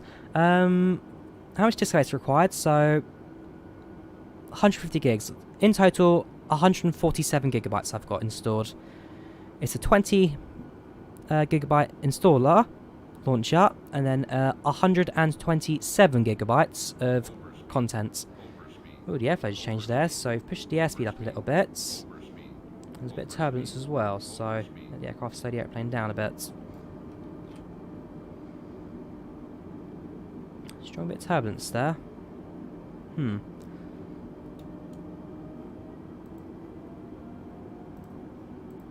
How much cache I've got? I'm using 2.3 gigabytes of cache. I can turn it up slightly. Let's go for 2.2. Let's jump it up to 10.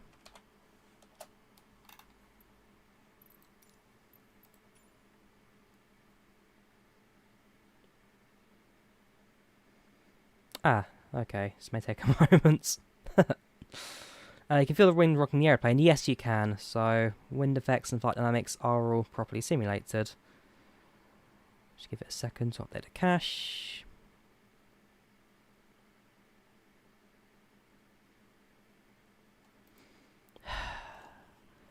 I'm going to name and shame you, laptop girl, for making me do this.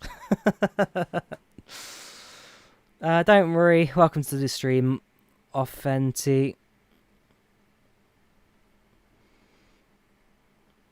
What is cache? So what cache is it's like a buffer. So how much data can it download and store on your system before streaming out onto the simulator? So it's like a storage for your downloaded data.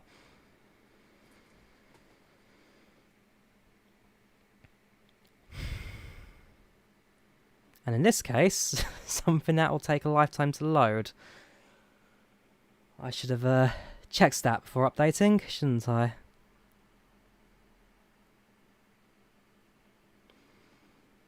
Do I have rider pedals? No, I don't. Is the freeware payware going to be in Marketplace or generate it from websites? So, you have Marketplace as an option for the add-ons. There are some developers who will also be doing it on their own website as well. So, for example, Orbex, they'll be doing both. Some Marketplace, some their own launcher, FTX Central. Cache for scenery, yes. This is the cache for scenery I'm right now adjusting. And, well, I hope that when it says several minutes, it doesn't take quite several minutes. Tea break. Yeah, if you guys want to grab a drink or anything, now's the time, because we're not going anywhere. Cache. Several minutes. How is the A320 cockpit? Because if it doesn't look great, even though you fly the... Well, if your A320 cockpit experience comes from 2 other flight simulators, perhaps you need to look into the real aircraft. Any specific reason to fly to Arlanda? Because people requested it. People want me to fly to Sweden, so I'm flying to Sweden.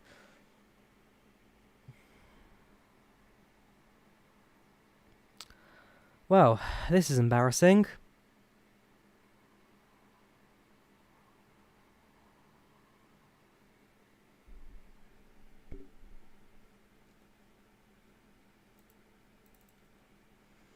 This is embarrassing.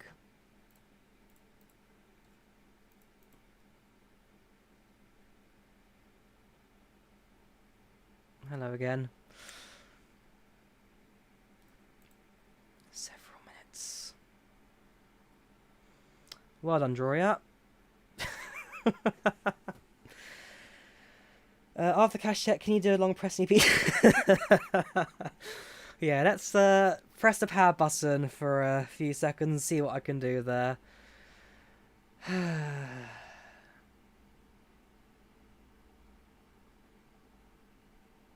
Welcome, Drawyah, how you doing? The ADFs is still...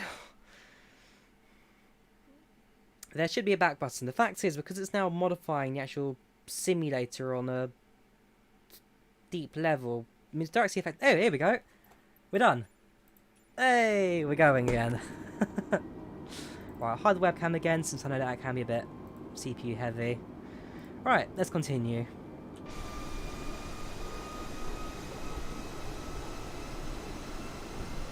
Of course, OBS still not liking the external camera view. Again, it likes internal. Internal camera, it can do perfect. Let me try one more thing, which is to limit the frame rate at 30 FPS. See if OBS will do that instead.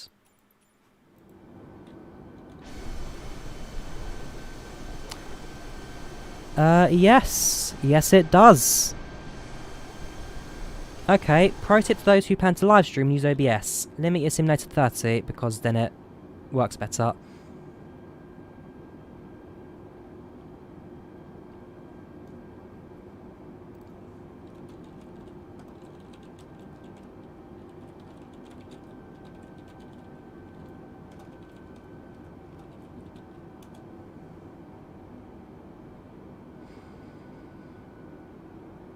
Request, go ahead. I mean, I've got so many requests now, I'll never be able to do them all, I do apologise, but if you have got a few ideas you want me to fly, then feel free to drop them below.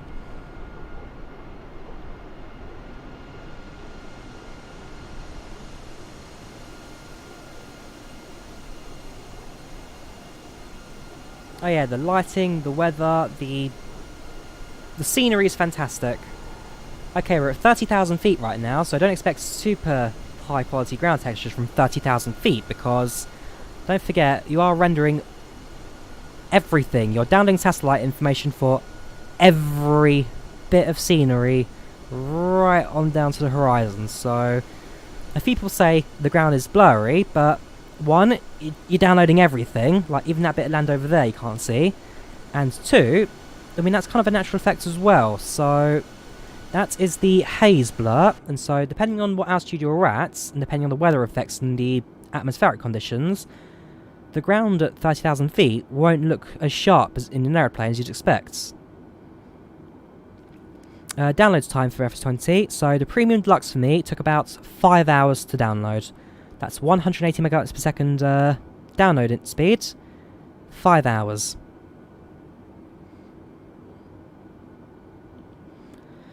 Yes, you can speed up, like other sims. Looking at the south part of Sweden, I believe you'll reach Karlskrona any minute now. Oh, Karlskrona, sorry, Karlskrona. Gold Coast to Williamstown.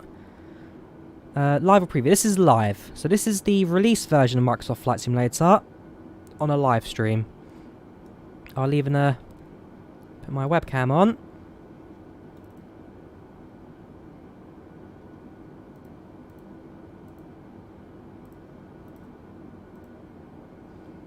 Hello again. In fact, let's see if I can now run with the webcam and better FPS, because that was the other thing as well. What kind of simulator run? What kind of simulator actually, it's not even what the simulator can handle. It's what can OBS handle. That's my limitation. I say that my GPU is the limiting factor of Flight Simulator. In reality, it's OBS that's my limiting factor. The sim's perfect, but my recording program is the problem. ETA around 30 minutes. 30 minutes till landing. Are there wing views? Yes, there are. So you have right wing, you have left wing.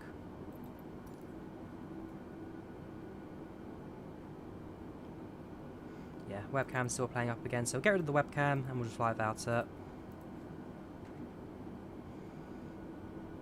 OBS causes frame drop, yes it does, so I'm going to look into NVIDIA Shadow Play, see if we can get that to work properly.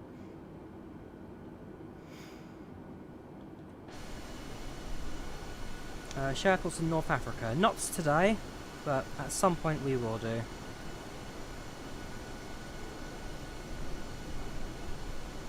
You think your Wi-Fi's bad? Don't forget, 20 minutes ago, mine completely dropped and the stream ended abruptly because the Wi-Fi disconnected. Live weather? Yes it is. We are flying with live weather at the moment. If we wanted to, we could spawn into some snow. Although that's now completely covers the ground with more clouds. Though, very pretty clouds, I must admit. Yep, Drawyah here. Welcome Chris, how are you doing?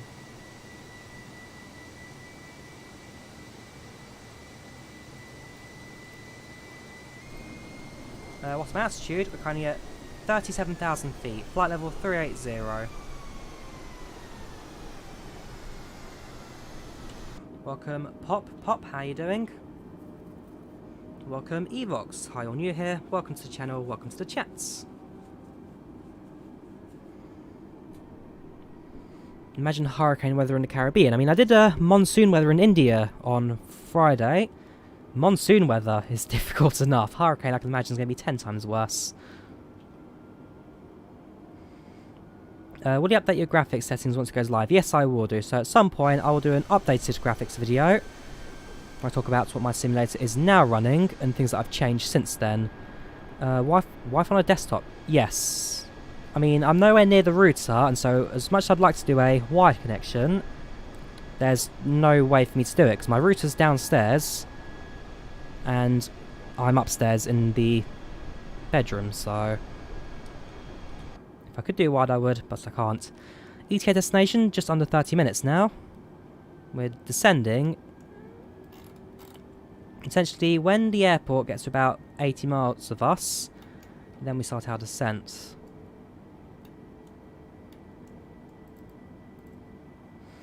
I am using the Thrustmaster HOTAS Warthog joystick.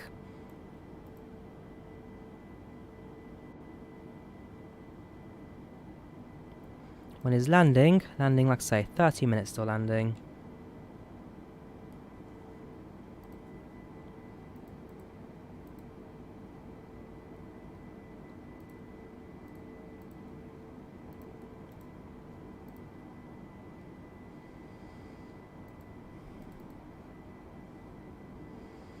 This is Microsoft Flight Simulator.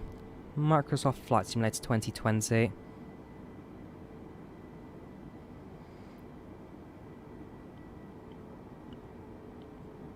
HOTAS Warthog's a very good stick, one that I do very much enjoy using.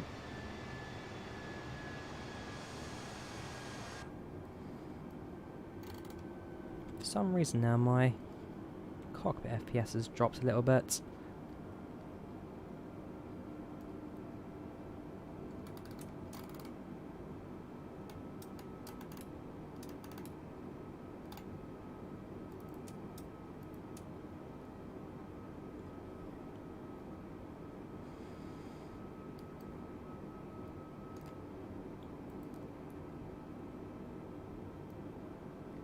We're not on approach yet. No, we've got a couple more minutes till we hit our approach. What RAM am I using? I'm using 16 gigabytes of DDR4.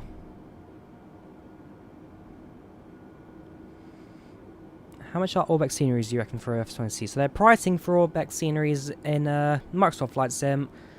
I expect it to be a similar level to what they are right now, so ranging from 10 to £30, depending on where you are.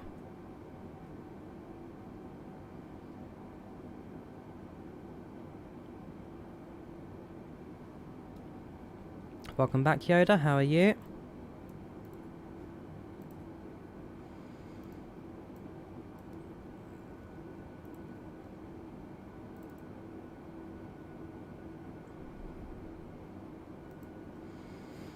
I believe Shared Cockpit was confirmed on the Thursday live stream, and so yes, do expect Shared Cockpit when Simulator does come at some point, if not on release, very soon after.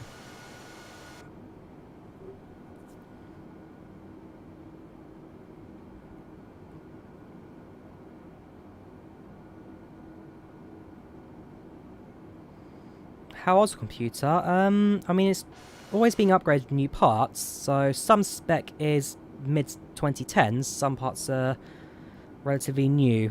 Spec is currently a GTX 1660 with an i7-6700 processor with 16GB of DDR4 RAM. Yeah, so you got left passenger, you got right passenger.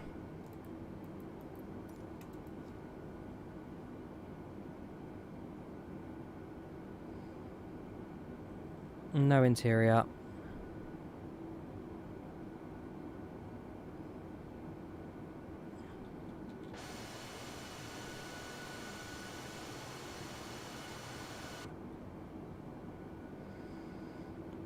The PMDG 737 NGX was confirmed by FS Leaks a couple of months ago to be $139.99.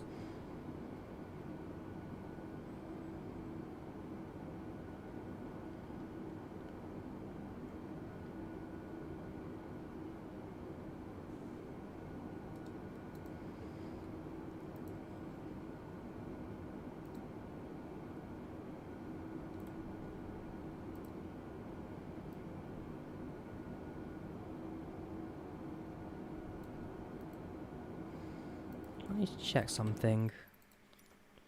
Let me turn off the VNet sync again. Now that's interesting. That is interesting. So now the outside's laggy again, but the inside is smooth. With VSync on, that is so strange.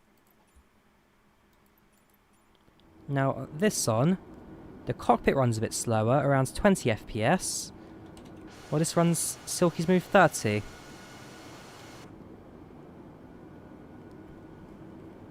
I'll look into that in a bit more detail. That's interesting to know, actually.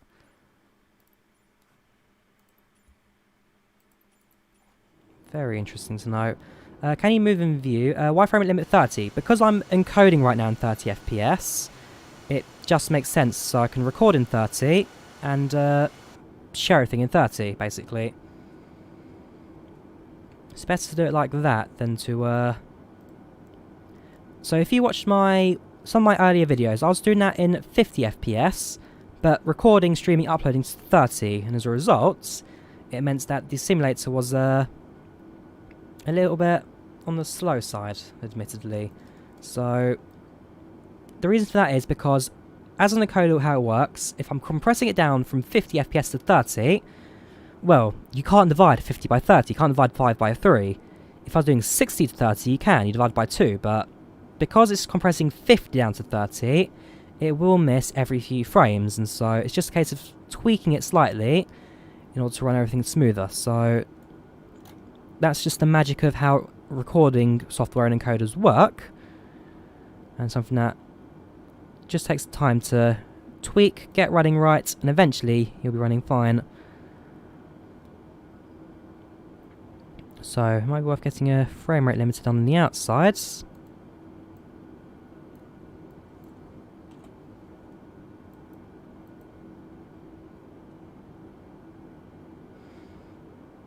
Weird VSync results, yes. The game is also still not yet released, so expect it to update soon. As development still goes on, expect there to be updates with how everything runs. And in the case of using NVIDIA, in my case an NVIDIA GPU, we are also waiting for a game-ready driver to be available for this platform as well, so expect that to come soon after sim releases. Sim releases on Tuesday the 18th, so 2 days to go now. Yeah, clear summer day up here. Did love the monsoon flight. So this is a world away from what we did in India a couple of days ago. And also, I'm now using an external FPS limiter, and the external FPS limiter now has a smooth cockpit and a smooth outside, so I'm happy with this now. For you guys watching, this should look much better as well. And yeah, it's one of those things where if you're a streamer, if you're a content creator, whatever, you need to have the time to set everything up, to make it look good, feel good, whatever. You don't always have that time, especially when coming up with the latest stuff. So when I did my 747 flight yesterday, there are a few graphic settings that were not quite at their best, and it just resulted in the landing looking a bit blurry. Now that I've had the time to tweak my simulator, the simulator runs fine. Now I've got to tweak OBS, and oh boy is this fun to tweak and mess around with. But once you've got it, it looks stunning. It looks fantastic. I like OBS for its open sourceness, but people have problems with it, and so again, it's one of those things that if you can tweak it enough, it'll look fine. If you can't, then have the patience for it. Oscillation bug has been mightily reduced, so if you look at it right now, the aircraft is no longer shaking nearly as much as it used to.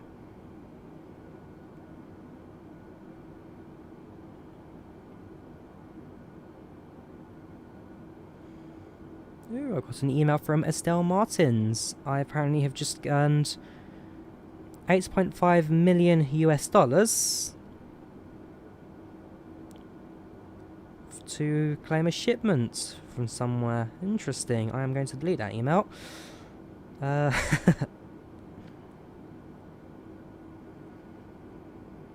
Yeah, Squirrel's having issues with OBS. Obsidian Ant had issues with OBS, and so... Ooh, there we go. Once again, the wind has kicked up again. And so our speed's gone up a little bit. Yeah, so Squirrel and Obsidian Ant both had issues with OBS. They moved to NVIDIA Shadowplay.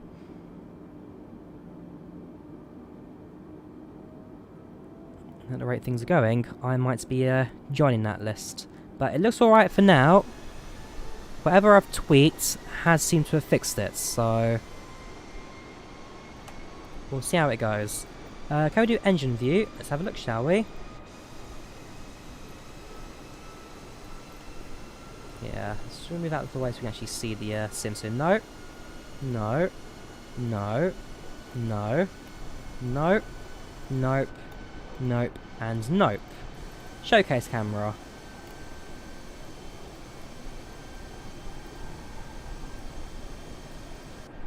No. We've got wing view.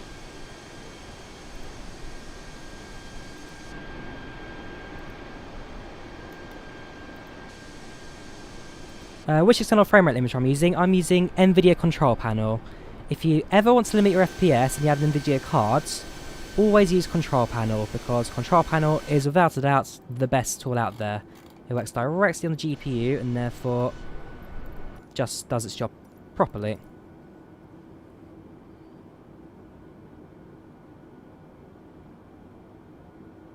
Does the weather change suddenly like exponential smooth transition? There's smooth transition in this. So as the flight went on, you could see back when we were flying over Germany, there was really thick clouds and storm cells, and that slowly faded away to what is now a beautiful sunny clear day. Is that going to be a Gotland over there?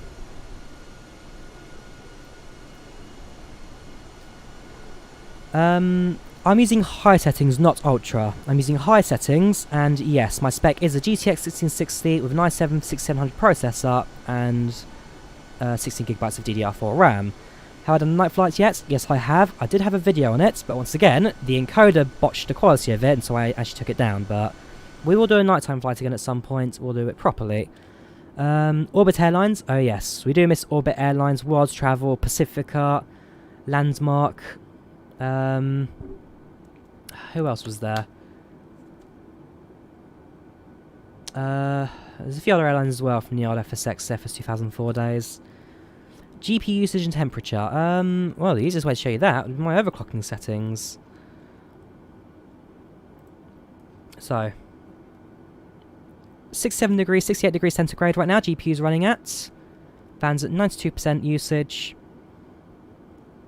And we're only running at about 80% voltage because you can downgrade the power of Afterburner, and therefore it just looks rather good. What's the meaning of Drawyah? It's my surname, just spelt back to front. There you go. Basically, back when I was back in graphics design in high school, we were doing like this concept video games console or whatever, and so I needed just to think of a name that would run it. And, well, Drawyah was the first thing that came to my mind. It was the only thing that really sounded interesting, and it kind of just stuck there for, so yes. I've got a photo somewhere of the origin of Drawyah. Let's see if I can find it. This will be the high school I used to go to.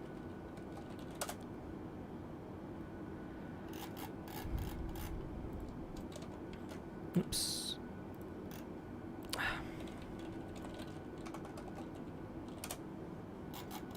There it is. So,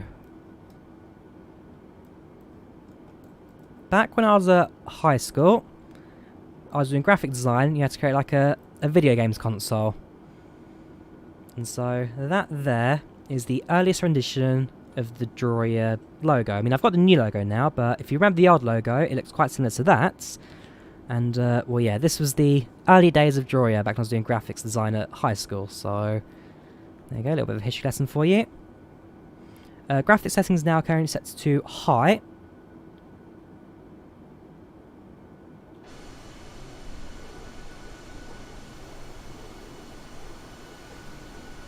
Thank you, OBS. I really do appreciate you lagging again.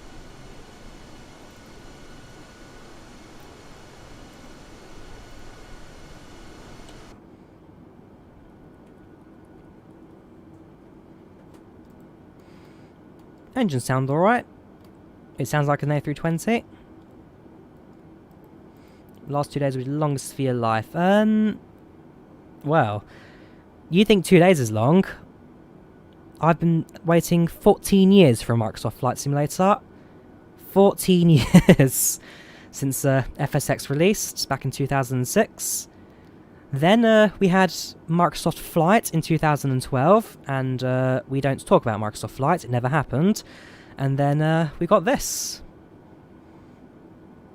And so if I could wait 14 years, I'm sure you can wait 2 days. Does it come with liveries? Currently at the moment, yes. But in terms of actual release liveries, either Asobo will add some Real World Airlines, or if they don't, then within the first 2-3 days, expect hundreds and hundreds and hundreds of liveries to appear as the freeware model makers and all that start painting the aircrafts. So, yes, liveries will come either from Asobo or people will make them. 26 years, something like this. I can imagine, because if you use like the original Microsoft Flight Sims, then certainly things would have changed a lot since then. Yes, I have the 787. I'll fly that at some point soon. Can I go to Israel? Possibly at some point soon. Fly 787, I will do. Potentially this evening I'll be flying 787. I'm going to spend today kind of just practicing it, learning it, and setting up shallow play. But we'll see how that goes. And yes, I do anticipate flying the 787 at some point. FPS, so I currently have my FPS limited to 30 at the moment. OBS for some reason just cannot handle the external camera views. But yeah, I'm running at 30 FPS at the moment, limited. I can easily run up to about 50 FPS without any problems whatsoever. I hope someone will make Helsinki Vanta in Sim. What happened to Sim in 2012? So Microsoft Flight, when that released, it released as a game, not a simulator. And as a result, first of all, there was no world. You're limited to Hawaii and Hawaii only. You could buy Alaska as a separate scenery, but it wasn't cheap at the time. And likewise, the aircrafts, apart from maybe 3 or 4 of them, were all very basic and had no cockpits. And so the problem with Flight was that it was a game, not a simulator, and it limited too much. So it wasn't popular with, well, first of all, it wasn't popular with simmers because it was limiting, and second, it wasn't popular with gamers either because the aircraft were just not that great. So 7 months later, they decided to completely cancel the simulator, and it never happened, basically. You can still play it to this day. I've got a video on how to install it, but yeah, Flight is for another time. Some would argue this is a game. I mean, some would argue this is a game, yes, but compared to Flight, this is a world away. So many worlds away.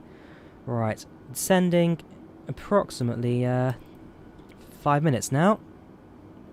Not too far away from Stockholm. So descending about 5 minutes, we're landing in about 20 minutes. You speak Finnish and pronounce this good. I mean, thank you, kiitos. I spent a month in Lappeenranta. I've spent 1 month there. I also spent a couple of days in Helsinki as well. And so you do kind of pick up some of the words in the country that you're staying in for a prolonged period of time. At some point, I'm going to visit Tampere in the next couple of months. Tampere, possibly even Turku. Possibly even Kuopio as well. There are a couple of places that I do want to visit at some point, so we'll see.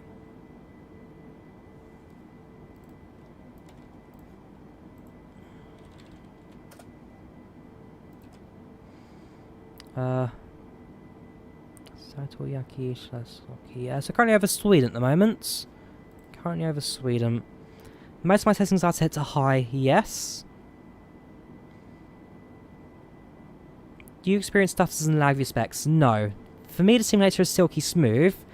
The only thing that experiences stutters and lag is OBS. OBS can't handle it for some reason. But, well, if I turn on the FPS limiter with VSync, then the external is fine. That runs silky smooth with OBS. But the cockpit slows down. So I will work on my settings again just to see if I can get OBS to run back just that bit smoother again. But until then, we should be alright as it currently is. Compared to yesterday, should be A lot better, especially the ground textures. Is a D-level simulator a game? I wish.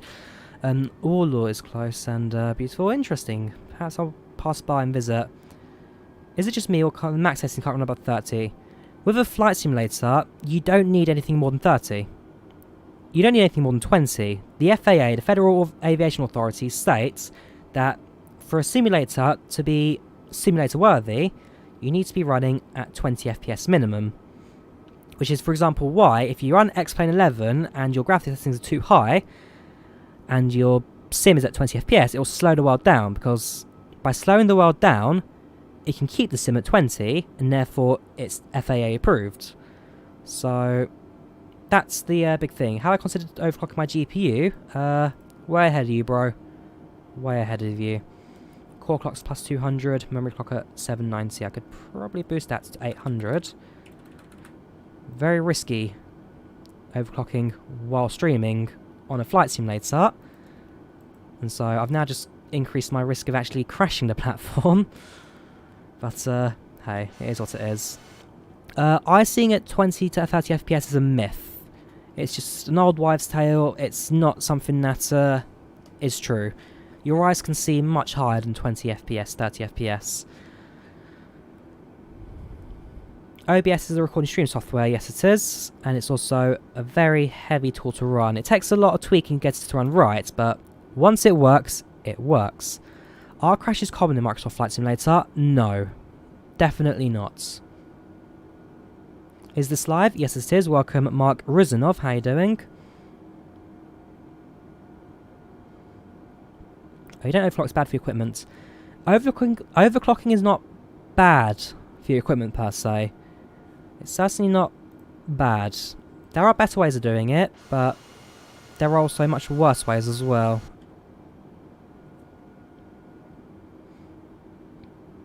Glad to hear it, Mark. Welcome from Italy. Hello, Desmond. Can you run the F... Is this a plane or a car or a train? This is a plane, Mr. Cag2. Get your overlay to work, please. It's the only thing I'm missing right now. How you doing, Cag? How you doing? Yeah, so this is a live stream. As of yesterday, Microsoft released the embargo on live streams, and therefore a massive thank you to those guys who have given me the opportunity to actually show you the simulator to you live. Just what Premium Deluxe sounds good. That's what I'm running right now.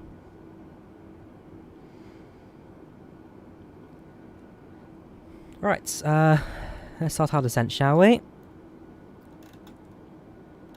So cruising down to... I should check actually. Intercepts is 2,500 at Stockholm, so we'll descend down to 2,500.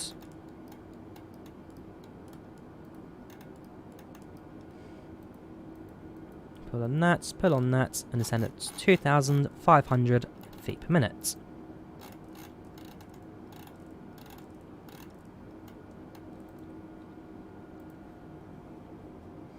Will I fly to 787? Yes, I will at some point soon. Yep, stream embargo for 787 has also been released. Email you the SDK first. I mean, I don't even know if I've got it, if I'm totally honest with you. I don't even know if the files do give you the SDK. I'll have a look later. Love his narration style, I do.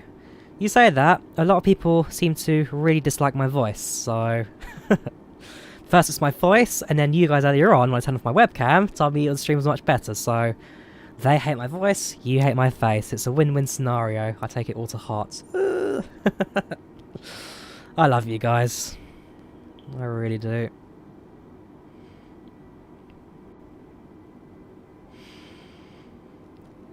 You're all an interesting bunch.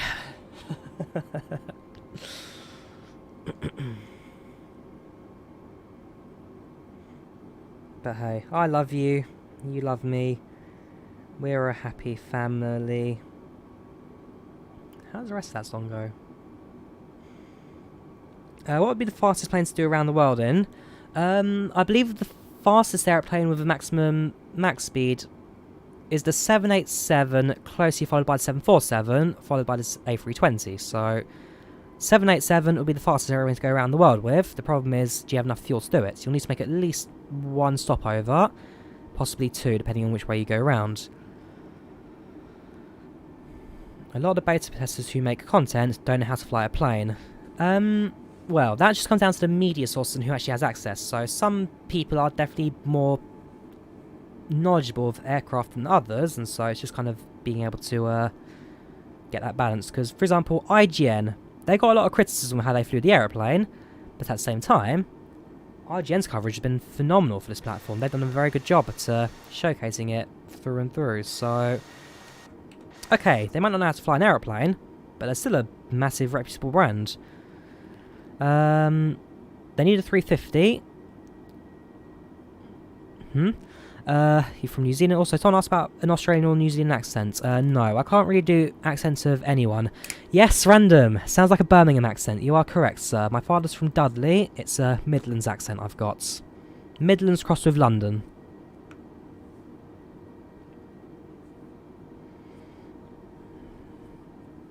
My father's from the Midlands, and so I've got very much some of his voice in me.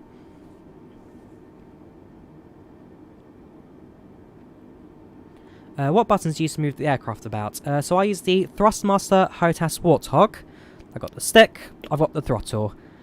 Best £270 I ever spent. I mean, normally for both these together, it goes for about 350, so 270 was just a fantastic price. I couldn't say no to it.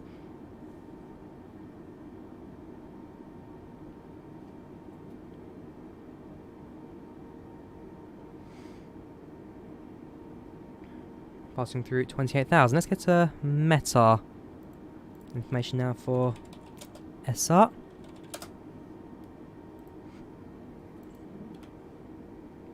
Right, let's go to performance. Go to approach phase. So QNH is 1014. Current temperature is 23 degrees centigrade with magnitude and wind of 240 at 6.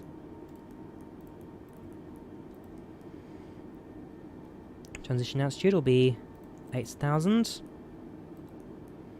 With a decision height of 12,000. 4 flaps standing today, and that's our approach phase set.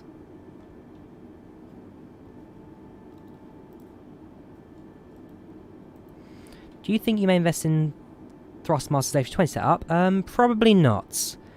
I mean, I've got the Thrustmaster HOTAS Warthog, which is from the same people, but a much greater spec. It's much nicer to fly with, and so yeah, I just like the Thrustmaster Warthog. The 20 stick looks good, but not for me. Give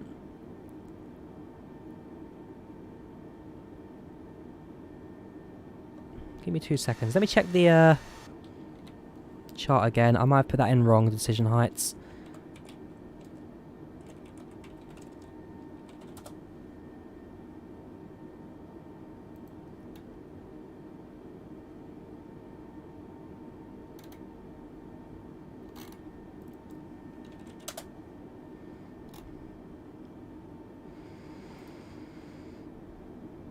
Give me 2 seconds. Give it a second to load up again. I want runway 19 right.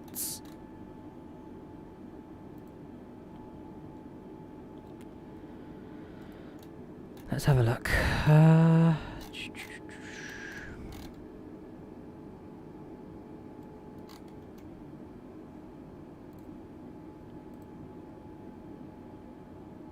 Yeah, MDA 200. According to chart. Sorry, that was just me messing around. I do apologise. We'll go back to performance and we'll correct that now. MDA 200.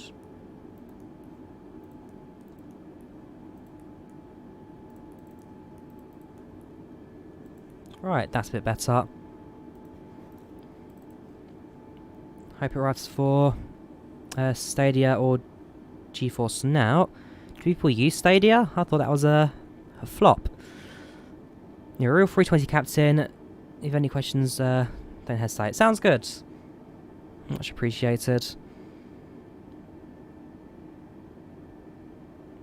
Yeah, the weather on my India flights flying through the monsoon, that was difficult to say the least. The visibility was low and just overall the winds were very strong in that one. But certainly a lot of fun.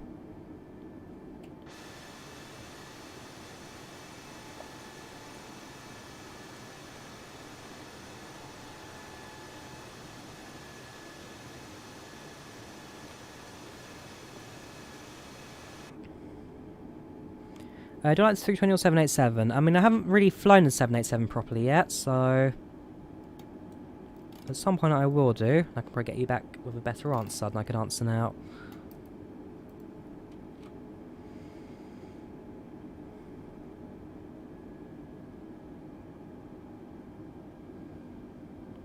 Do I recommend FS 2020? Yes, I would recommend it.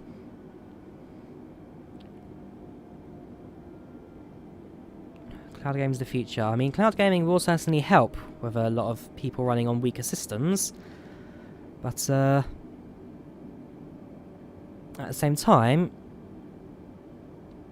I mean, for me personally, I quite like having it all locally because, well, the modding capabilities feel like we can't really mod on the streaming data unless you can actually access the servers on the other side. And also it depends on how well they sort out the frame rates and... not frame rate, the I don't know what I'm talking about when it comes to streaming. There's a few things I like about it, but the actual customization side of things I'm not so keen on. So modding, file manipulation, I guess downloadable content, how that all works across multiple accounts. There's a few things I'm not so sure about. Do I watch Chewy94? Yes, I do watch some of his stuff. I do enjoy what he does.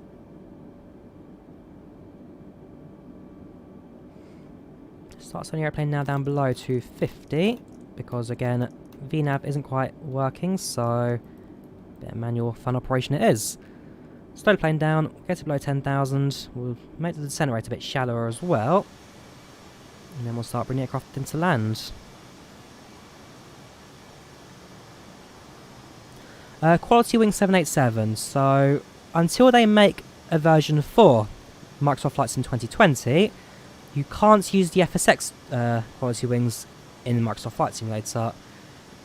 So you can't run old add-ons in the new sim, it's just a bit of a mismatch in terms of compatibility.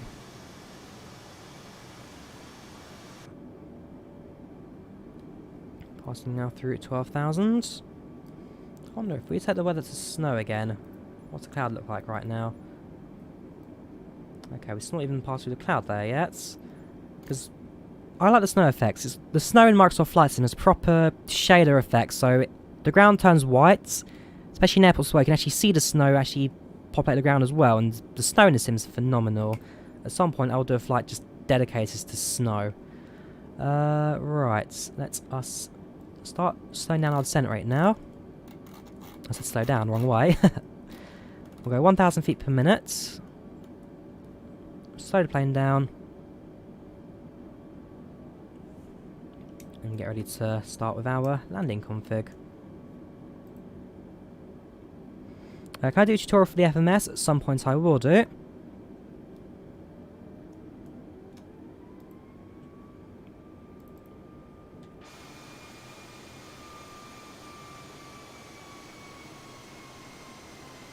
Last time the 320 had a nosedive descent at 3,000 feet per minute. Yeah, the climbing and descent in the 320 is certainly a bit more streamlined.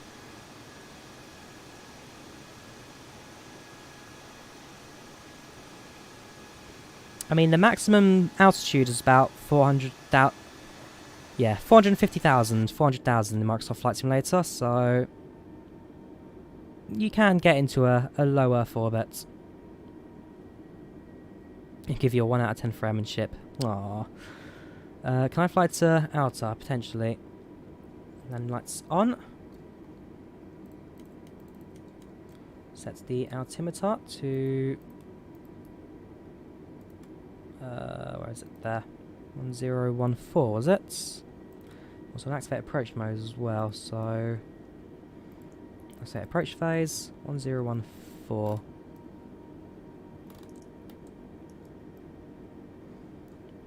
Increase our descent rate again.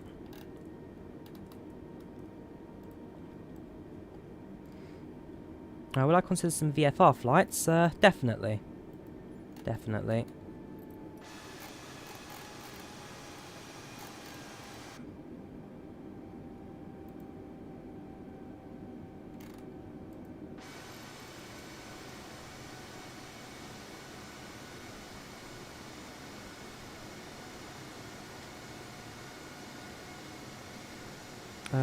Tell you what, all in one, I am not going to fly to Vienna.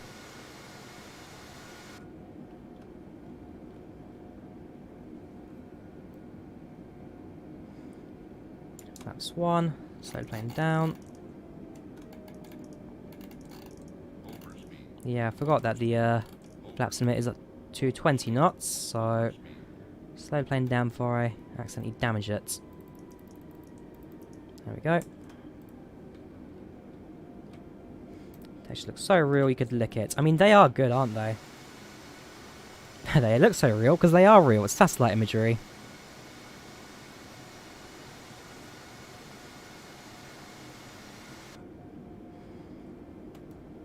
Good morning from the US. What time is it in the US at the moment? It's 9 in the morning here. It's like 1 in the morning over in America right now. Ooh, we'll see how that goes.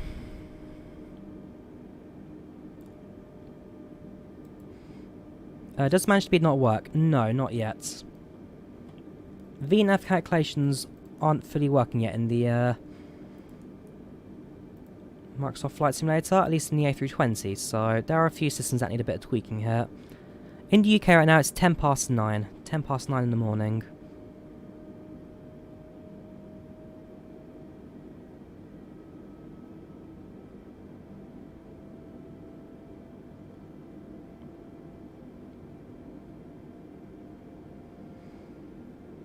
Does the 320 have a cabin? No, you get windows. You got a left-hand window. You get a right-hand window.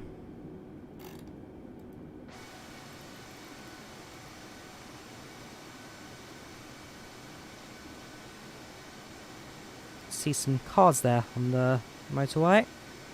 All the buildings, 3D, pop out the ground.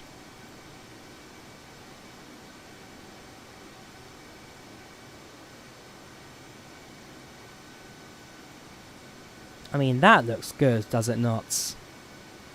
This simulator is phenomenal. Right, passing now through 5,000 as we start to reach the approach. We'll go back to 2,000 feet per descent rates just to drop the aircraft a little bit lower. In a couple of moments, on the localizer, the radio should have automatically detected. They go 19 right at 107.7.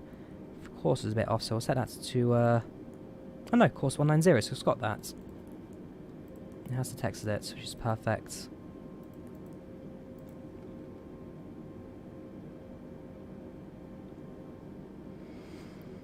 Looks like we'll be landing in towards the sun, which means the legs at least be nice and glimmery. What happens if you crash when you're playing with live players? Then you crash and the airplane just fades and disappears. Keep it up, it's getting so much better. I mean, now that I've had a chance to tweak the simulator alongside OBS and having used the what's it called? The 747 streams like a test. I mean, look at that. Look at that. How can anyone look at this and tell me it looks ugly? If you are saying it's ugly, you're wrong. And the only thing that frame rate stutters now is OBS, because OBS... This sim is so good, OBS can't keep up, and so right now it's smooth, but there are moments where it does go a little bit slow. Alright, passing now through 2,500, the aircraft will level off. And we'll start getting the aircraft ready now for the final approach. So down to 180.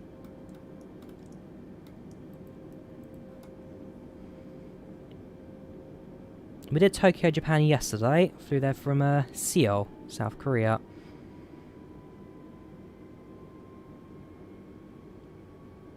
OBS is open broadcast software. It's the tool I'm using to live stream today.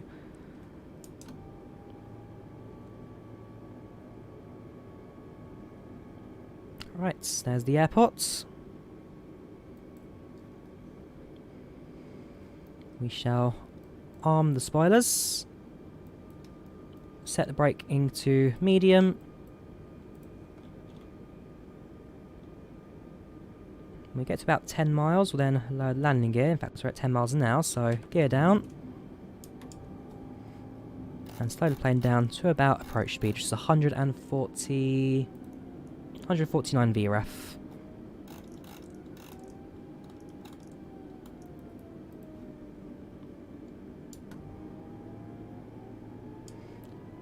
Turn on the glide slope, localizer on. Approach mode set, since we're pretty much now on the localizer.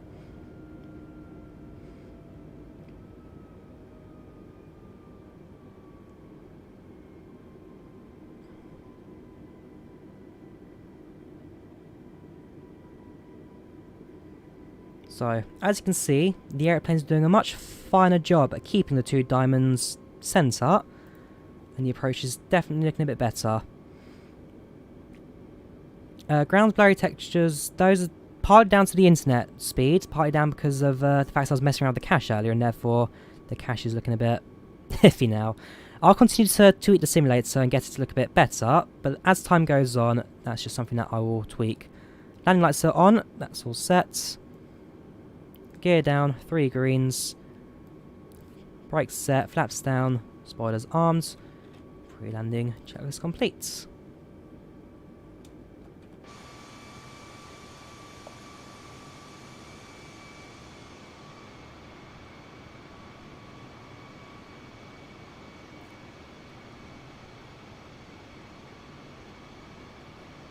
Yes, Stockholm Arlanda today.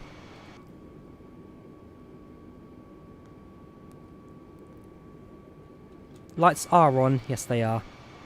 Yes, they are. Then lights on. That's off. I can't get to the click spot anymore. That's off. That's on.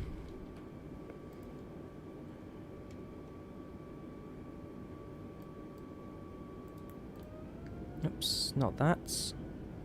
That's.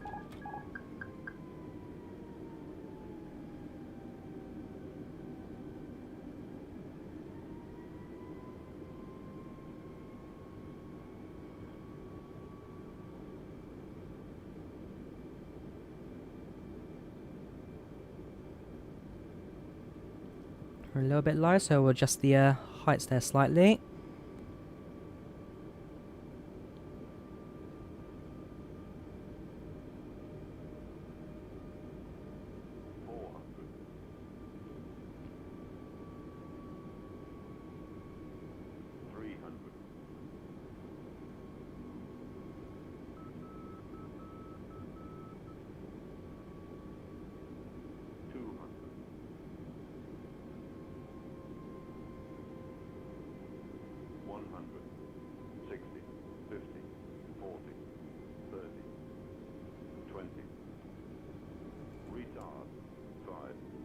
Reverse sets.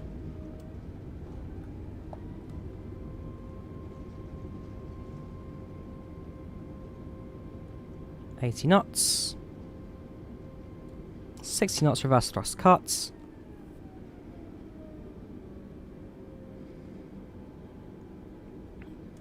Some say butter, some say hard landing, but I'll take it. I'll take that with open arms. Is there a replay mode? Not yet, but they are working on it. They have got a replay mode working, but they just need to make it more user-friendly before they release it live. So there is a replay mode coming. Just have to wait. What's with the bumpy runways? Runways are bumpy in real life.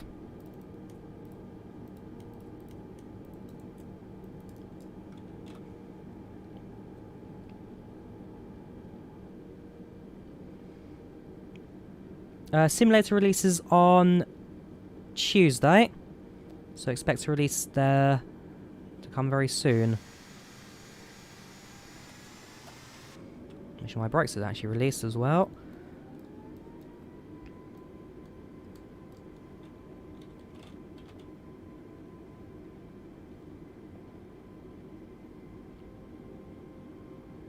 Yes, so Stockholm Arlanda is one of the standard airports in Microsoft Flight Simulator. And so uses some of the standard assets. So you can see, not all the airports are quite perfect, but for the most part, the airports aren't too bad. Some say the sound's not too bad. So for me personally, I've not had too many problems with the sound in Microsoft Flight Simulator. It sounds like an aircraft, it sounds as it should, but some will disagree, some will say otherwise.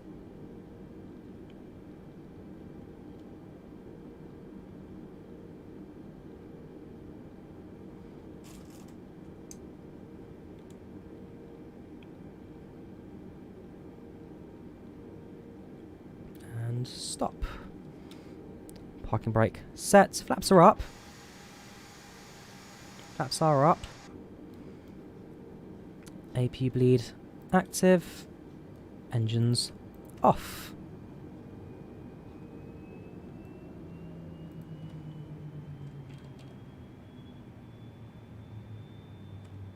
And let's request a jet bridge connection.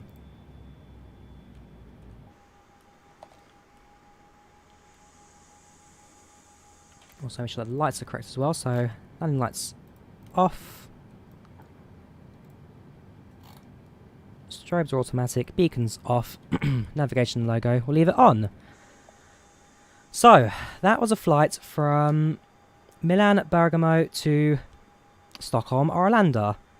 That was the Airbus A320neo, and that was, well, that was a rather good flight, that. I rather enjoyed it. It was a fun one. I like it. Microsoft Flight Simulator is stunning. OBS is not stunning. But overall, I've really got very little to complain about when it comes to the simulator, because it is just next generation. It really is. So tonight, I plan to do another flight. We'll do that in the evening. Grass detection the wrong way. So this is an automatically generated airport, and so there are a few small tweaks here and there that do need to be made, but for the most part, because Sobo plans to do monthly scenery updates as well as a few other things as well. Look, Microsoft Flight Sim's not perfect, but there was an article that came out on the Finnish website, Technis something. Let me try and find it. There was an article that came out on the Finnish website, and I think that it summarises it best. Let me find you the link for it if you want to run it through Google Translate, because it's well worth a read.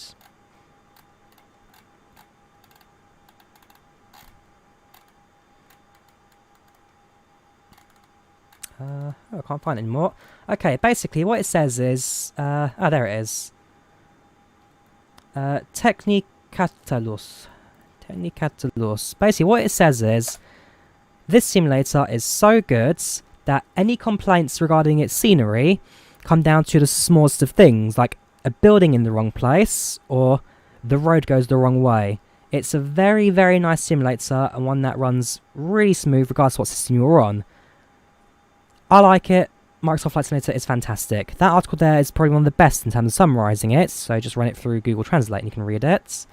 But the fact that we've got 10 years of commitment from Microsoft and Asobo, they've confirmed 10 years of updates on this platform, so we've got it until at least 2030. And just overall, what else can I say? Microsoft Flight Simulator, it is a next-gen platform developed by Microsoft. They are back in the game. Stockholm Arlanda right now. We're in Stockholm.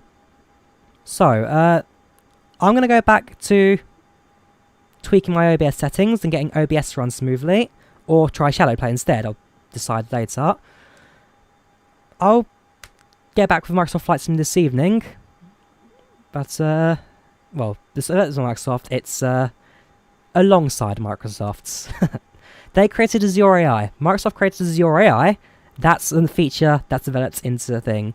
Streamlabs OBS I don't particularly like because it's actually worse to run than standard OBS. It's a lot more CPU heavy, and so we'll leave it.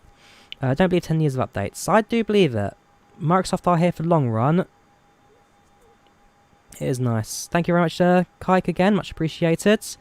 So, this evening, like I say, we'll be back with some more flights action. I'll try and do 787 if possible. We'll see how that goes. Otherwise, yeah, thank you very much for watching. Leave a like if you enjoyed the stream. Do subscribe as well if you haven't done so already. Thank you all very much for the support. that you've shown so far. And yeah, I will see you guys again in the very near future. Take care and goodbye. Oh, and have a good weekend. Definitely have a good weekend.